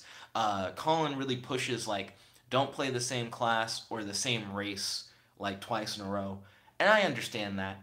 Now that I've experimented more with different races and different classes, I totally understand that variety and wanting to like keep it fresh. And I have been doing that. My current character is a human psychic. Psychic is something that hasn't been in D&D 5e. Someone like made a modern version of psychic, and Collin, I was like, is it okay if I play this modern psychic thing? And he's like, yeah, it's cool. He doesn't feel that way now. Anyways, so Collin made me come in with a weaker character, essentially. I just have a character who's of a lower level than everybody else, but I gotta fight God Ticket Man on my first session with this new character that I spent forever making. So, hopefully, Luffy, that helped answer your question. Ryan said if only Jet was a higher level, then he could face Tom Hanks, Ticket Man. Then Luffy said Ticket Man brutally murders the entire crowd, including you. Then Nani said, so is Nick a god? Not even close. Then Ryan said, not Ko can't even beat Ticket Man. Sad. Collin oppression. Then he said, why does he not like the psychic now? And then Luffy said, yeah, thanks. So, psychic hasn't been in like D&D for like a few editions. It was something that like in an older version of D&D, they were like, you can play the psychic class where you have all these like crazy psychic abilities. And I asked Collin, like, is it okay if I play as like this version of psychic that someone online has adapted to work with the new rules? So they took the old psychic thing and they updated it to work with new D&D. And Collin was like, yeah, that's fine. We sat down. He looked at the different psychic abilities that were available. He was like, yeah, that's good. Seems like this is fine. I told him the main thing I'm going to use is dream form, and unless you do the clone shit and you can blow up the clones. And he was like, yeah, that's good. And then we start playing, and Collin like fucking hates it. He's like, I never should have let you play such a broken class. I thought since we only had a few more sessions left that like it wouldn't really matter, but the psychic still is too fucking good, and it was just such a fucking heel turn on it that it's like, man, like what the fuck? It's like I don't know how I could have possibly like gotten more approval from you before. Like to make sure that you were okay with it. Like I don't understand. And then Luffy said, yeah, thanks. And then Ryan said legacy support psychic, and he said Collin being triggered. So let me get to the story, because I really haven't finished the story. So I'm like, I gotta book it. I gotta make sure that like I don't get shot to death in this fucking train session not train session, in this fucking train station during my first session as this brand new character. I think it's the shittiest thing to make a new character and die the same session. That sucks. So I have this feat called mobile, and the mobile feat gives your character 10 feet additional movement speed. So in D&D, during one turn, you can only move up to your character's like maximum speed. I'm a human, so my maximum speed is normally 30, but because I have the mobile feat, I can move 40 feet, and that's in 6 seconds. So I can move 40 feet in 6 seconds. But if I'm doing nothing but running, like as long as I don't do a real action, I just like run, I can dash, and dashing doubles your movement speed. So you go from going 40 feet to 80 feet. I can book it 80 feet in 6 seconds. And I'm already 30 feet away from all the fucking guards and from Ticketman. So in 6 seconds, I can make 80 feet distance between me and them. Not only that, but I can summon a clone as a bonus action. So I can make a clone and it can go in a different direction from me. I can tell that nigga to like split and we go in different directions. And like I said, the way that it's supposed to work is that like you can't easily identify one from the other. The clone is supposed to be identical to me so much that you have to try really hard to tell the difference between the two. And we're like 30 feet away running like 80 feet in 6 seconds. Like we're doing a fucking hard dash. So I split up and I'm gonna like run. And then Max's character has this ability called message. He can whisper and kind of throw his whisper at me to where like I hear it but other people don't. So Max goes, don't resist. That's all my character hears. But I understand that it's Max's character and it's someone who's like in my party. So I stop when I hear him say don't resist. And he does this thing called subtle spell where you can cast a spell without anybody knowing. So he uses subtle spell and he makes me look different from the clone. So now I look like just a random nigga and the clone is booking it like 80 feet out and he looks like me and we're able to sneak out of the train station. That was so much to just get on a train and go to the next place. And I guess I don't mind it being a lot, but I just mind the fact that a lot of it seemed kind of like bullshit. I just think Ticketman was a little too good. Ticketman just seemed to know things that only God would know, and he seemed to be only as powerful as maybe God should be. That didn't even end with us beating Ticketman. We had to leave. I imagine if we tried to fight Ticketman, based on all his other feats, he would have just gooted the fuck out of us. Fuck, where were we at? Nani said, cool, Nick. Ryan said, 80 feet run. Then he said, Ticketman teleports behind you. And then he says, but Ticketman has the eternal Mangekyo Sharingan. Then Kevin said, Psychic doesn't sound too strong at all. Not even close. He says, it sounds like Collin doesn't like to adapt to a given situation and not accept the challenge and takes the easy way out. Then Ryan said, Ticketman has 1,000 health. Luffy says, Ticketman takes 1 damage. Ticketman was really fucking strong. Now, to Collin's credit, I do think Psychic has a few things in it that's really powerful, but I think that's only because we didn't get to see the Psychic develop over time.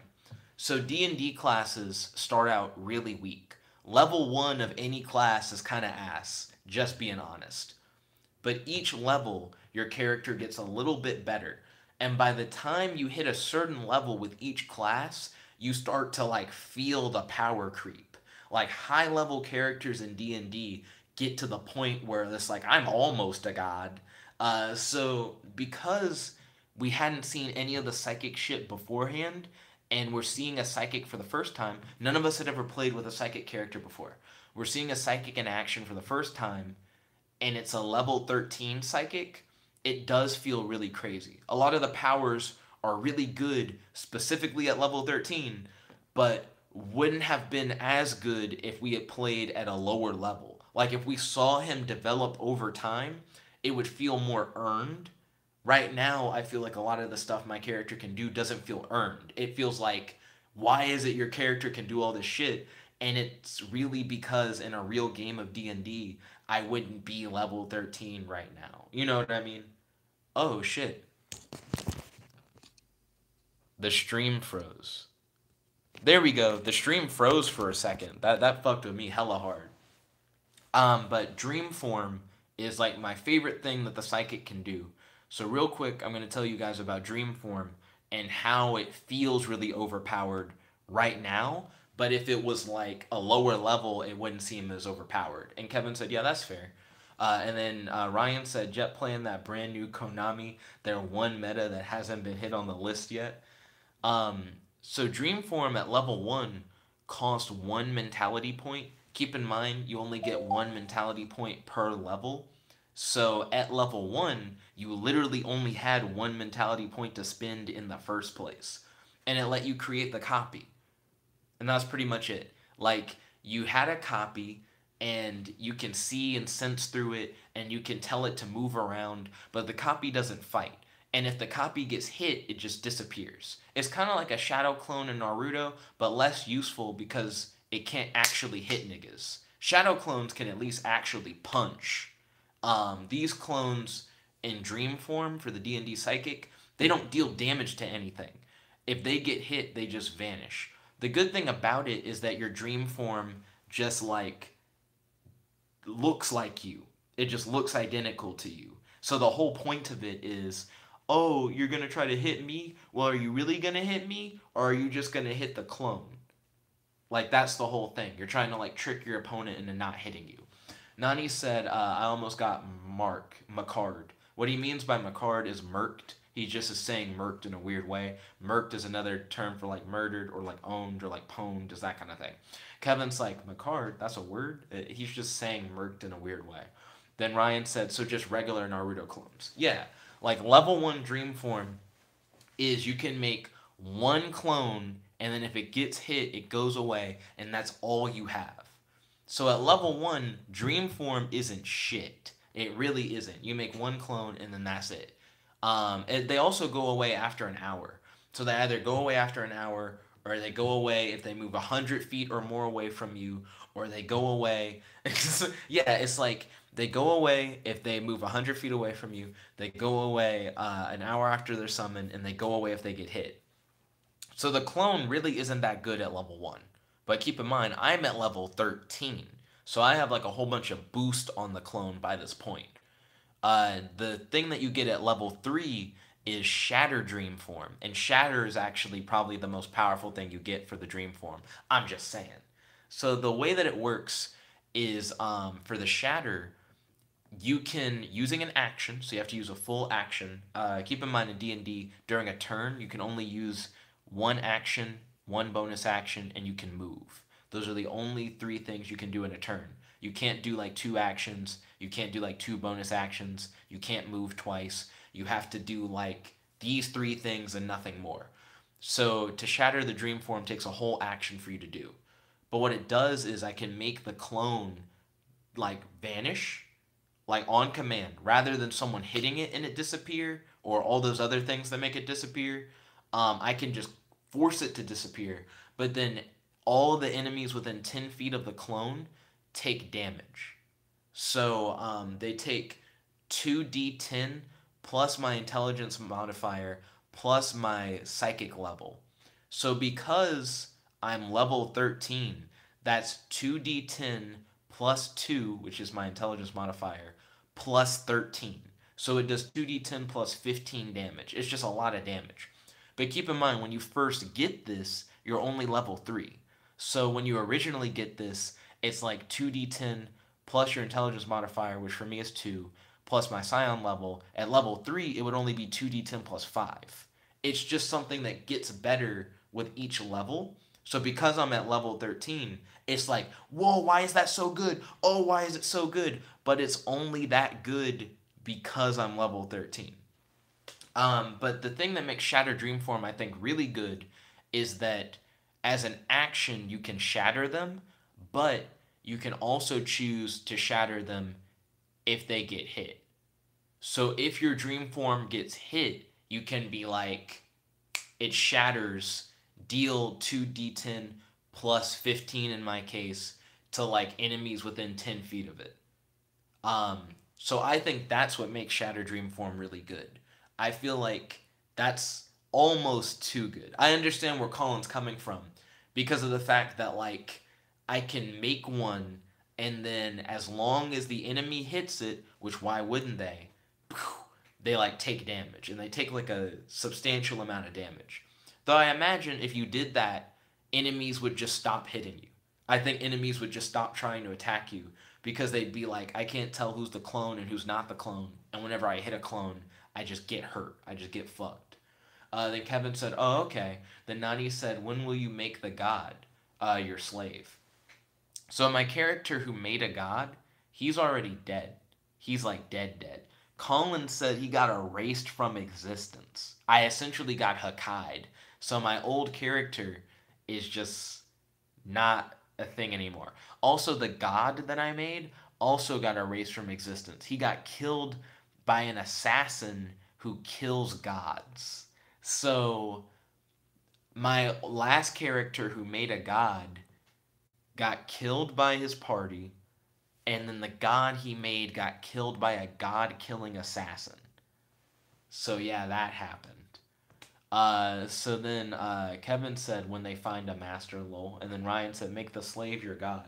And then Luffy said, you got Zenode. Straight up, hard Zenode. So I've told you guys about Dreamform for level 1 and what you get at level 3. At level 6, you have this weird thing called Dream Split.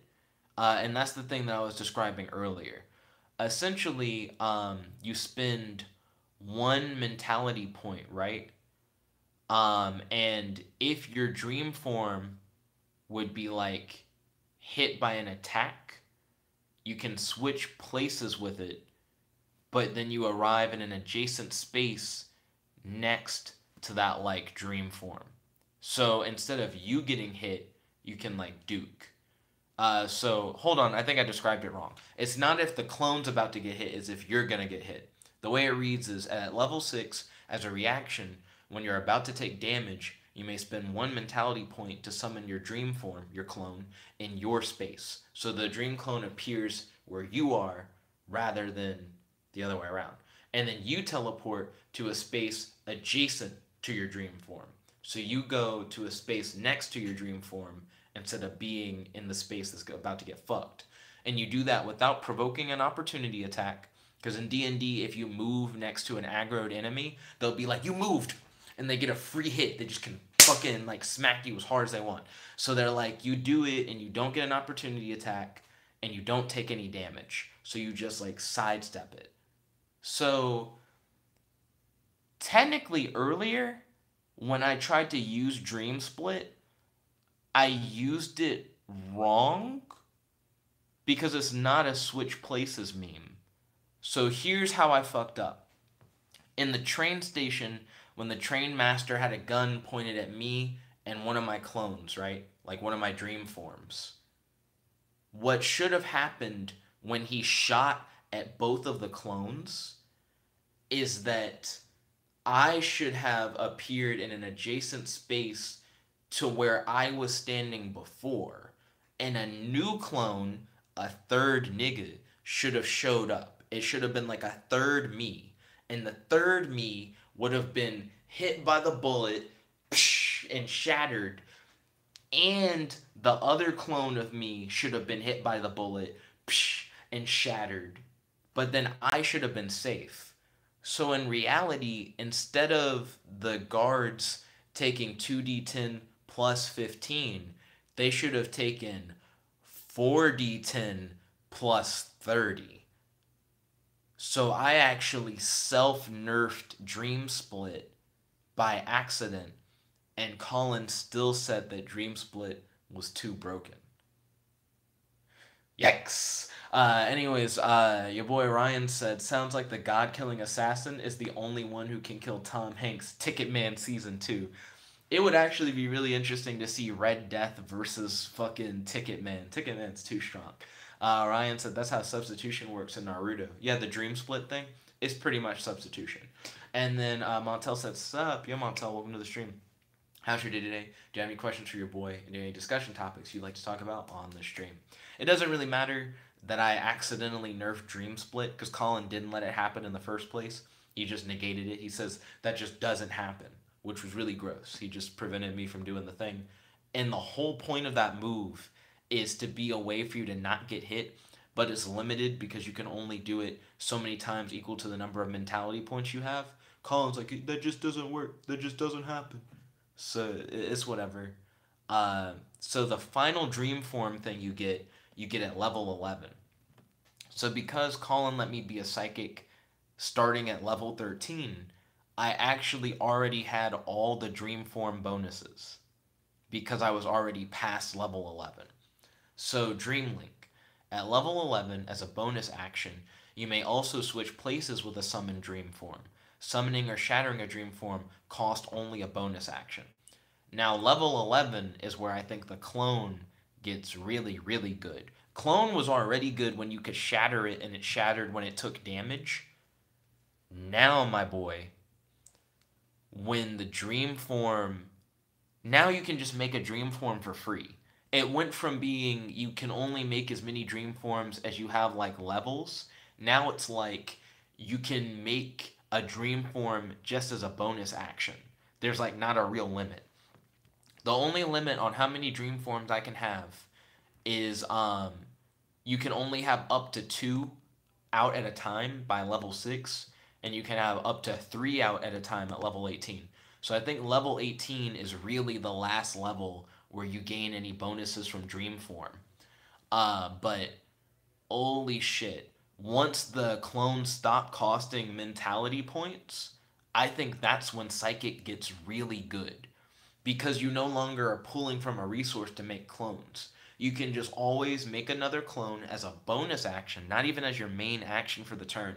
And then your opponent cannot tell the difference between you and the clone without first like passing like a difficult check. And then if your opponent hits the clone, which is highly likely because if they don't pass the check, they can't tell which is which, then they take 2d10 plus 15 psychic damage. And not only do they take 2d10 plus 15 psychic damage, but even if they don't hit it, you can just trigger it yourself as an action on your next turn. And in the same turn where you trigger it as an action to do like the shatter, you can make another one as a bonus action. Literally every turn, I could make a clone, have it run up to like an enemy and shatter. I could do that every turn. I don't even have to make it fight someone. I can be like, clone, run to the dragon, blow up. Clone, run to the dragon, blow up. I could literally just spam clones forever. But that's only because I'm level 13. Like, if we were starting this campaign fresh and I was like level 1, I wouldn't be shit. So I feel like Collin shouldn't be upset that I'm able to do this because I'm only able to do it because the game expects you to have earned your place to get here. And Collin, because it's like a character after a character died, so it gets leveled, but not quite leveled to everybody else. I'm still weaker than the rest of the party. Um, I'm just not as good as everyone else. But he still thinks I'm too good, but I don't really see why. Because it's just like, what else do you expect out of a level 13 character? Let's see. Ryan said, doesn't matter, Colin still oppressed you. And he said, it's the Itachi from Clash of Ninja Revolution, where the clones don't cost chakra, so it can be spammed. And then Kevin said, isn't a substitution just a dodge in a way? Since can't someone roll and see if they can dodge an attack or miss an attack, or no? So, dodging in D&D is interesting. A dodge is a full action.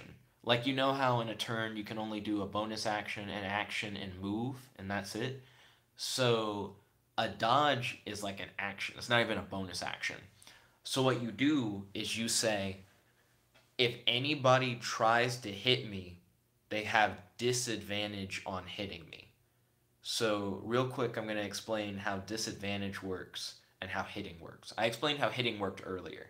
To hit someone, you have to roll to attack, and you roll any modifiers that you have based on your weapon and based on your proficiency with that weapon to a d20 roll. If that d20 roll is greater than or equal to the armor class of the person that you're hitting, their armor class is determined by what armor they're wearing, and how big the person is can determine armor class and stuff like that. Well, I don't think how big you are necessarily works for people. I know it works for armor class for like objects that get animated, but regardless, the type of armor you wear and the type of person you are changes how high or how low your armor class is. If you have a low armor class, you're easy to hit. If you have a high armor class, you're hard to hit. So when someone rolls to hit, they're trying to either match or exceed your armor class. Now, disadvantage is something in the game that's really interesting. In disadvantage, you roll a d20 twice. So instead of rolling to hit you once, they have to do that roll twice. But they have to take whatever the lowest roll is. So all taking the dodge action does is says if anyone tries to hit me, they have to try to hit me twice. And the high roll doesn't count. It's essentially like they only tried to hit me once, and it's the shittiest out of the two attempts. It's really weird. So you try to hit me twice. Whichever attempt was the shittiest is the only real attempt that happened. That's what the dodge action is. So I hope that explains it. And if both are high, it doesn't matter. Whichever one is the lowest one is the one that actually happens. So that's the dodge action. The substitution, however, is not the dodge action. I say this because it's a reaction, and reactions are actually really important. So Dream Split that allows me to replace myself with a clone when someone's like about to hit me. Like if I'm about to take damage, you swap places like with the clone or whatever. It's not that you swap places, but the clone appears where you were and you appear adjacent to it. The way that that works is that a reaction is something you can only do when it's not your turn. Like on your turn, you can do an action, a bonus action, and you can move. On someone else's turn, you can only do a reaction, and you only get one reaction per round. A round in D&D is essentially just a turn, but it's everybody's turn. So everybody takes turns during a round, and once everyone's taken their turn, that round's over and a new round starts. So each round you only get one reaction, so you can only do it like once per round or whatever. But it takes a reaction and it costs a mentality point, and I only have 13 mentality points. So I can only do it up to 13 times and only once per round. But during another person's turn, when they try to hit me, I replace myself with a clone, essentially. I do the substitution. So it's better than a dodge. A dodge doesn't guarantee that you don't get hit, essentially. A dodge just makes it harder for someone to hit you, but they can still potentially hit you. Where with the Dream Split, it's pretty much a guarantee. It's not pretty much. It's a guarantee that you don't get hit. The clone gets hit instead. You're safe. But it's something that's very conditional. You can only do it once per round, and you can only do it up to the number of mentality points you have. Then Nani said, so are you a noob? It's not that I'm a noob. So because my character died in the previous session, um, I had to make a new character. And then Collin's like, because your character died, you now have to make a new character that's one level lower than everybody else. So it's not necessarily that I'm a noob as in like, oh, I'm new to the game and I like don't have as much experience as I should. It's more that based on Collin's rules for making a new character after your character died, I'm just under level. Excuse me, compared to everybody else. And being under leveled really does matter in D&D. Like I've demonstrated by going over the different like just the cloning ability for the psychic. Your clones are much shittier the lower level you are. And the higher level you are, the more you can do with your clones. And like the more cool shit you can do with your clones. So that's what I'm getting at. I'm just saying, Collin, on my first session playing the psychic character, essentially had me face off against like God Ticketman. But I'm like an underleveled character fighting God Ticketman essentially by myself. And I feel like Collin probably could have just killed my character in that Ticketman situation. That was like a almost no-win situation right there, just hard cuck. So I notice we've gone from like 6 viewers to like 2 viewers. The stream is almost like 2 hours in. It's 4 something a.m. Matt and Jarrod wanted to try and come over around 11, which is ridiculous. I haven't even gone to bed yet. I still need to watch an episode of Craig of the Creek. I should probably exercise, eat, and shower. And like I said, I haven't even gone to sleep yet. So I probably should end the stream. I just feel like I have a lot of stuff to do. I have a tournament tomorrow at like 6 p.m. And if I exercise, shower, and eat, that'll take like an hour and a half. I'll probably also watch Craig of the Creek while I do that. But that means I won't be going to bed until like almost 5:40. And then Kevin said, yeah, I should shower too.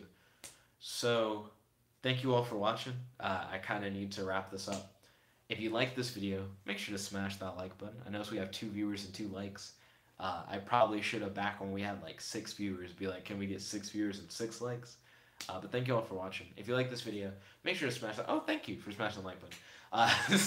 Favorite, comment, subscribe, and ding, ding, ding. Ring that notification bell to be notified whenever we do these live streams. I'm sorry that yesterday I did a vlog delay. It was just really late, and I was like, ah, man, you know, I just kind of need to go to sleep kind of thing. So I apologize that I had to do a double vlog this time around. I hope you guys have been enjoying the content. If you haven't subscribed already, I truly appreciate it. Subscribers have been on like a decline as of this month. I don't know the numbers off the top of my head, but we went from getting like 60 subscribers in a month to getting like 50 subscribers in a month to how many subscribers have we gotten like in the last 28 days? I'm pulling up the numbers now. We're now at like 32 new subscribers in a month. So the number of new subscribers has been like declining. So it's not that we're not getting new subscribers, we're just getting a lot less than we did before. So if you guys really are enjoying the content and you want to see more, feel free to smash that subscribe button and share this video with your friends. Maybe they're interested in it. Maybe they'll want to like participate in streams or talk about D&D or whatever. This channel is really interactive. It's meant to be a way to like hang out with you guys, talk about different topics, game together, let you guys vote for the stuff that you want to see on the channel. So if you want to help support the channel, feel free to smash that subscribe button and share this video with a friend. Thank you all once again for tuning in. Truly appreciate it. This is your host, your friend, your boy, Jet Black, the one and only, logging out. Wish me luck. Got a Fighter Z tournament tonight at 6. And I need to go to bed, and I also need to practice this game. Kevin said, happy I found this channel. It's awesome. Thank you kindly, Kevin. I truly appreciate the support. I really do. Thank you all once again for watching. This is your host, your friend, your boy, Jet Black, the one and only, logging out. Shout outs to everybody in the Nickabenson Nation who smashed the subscribe button and joined us for the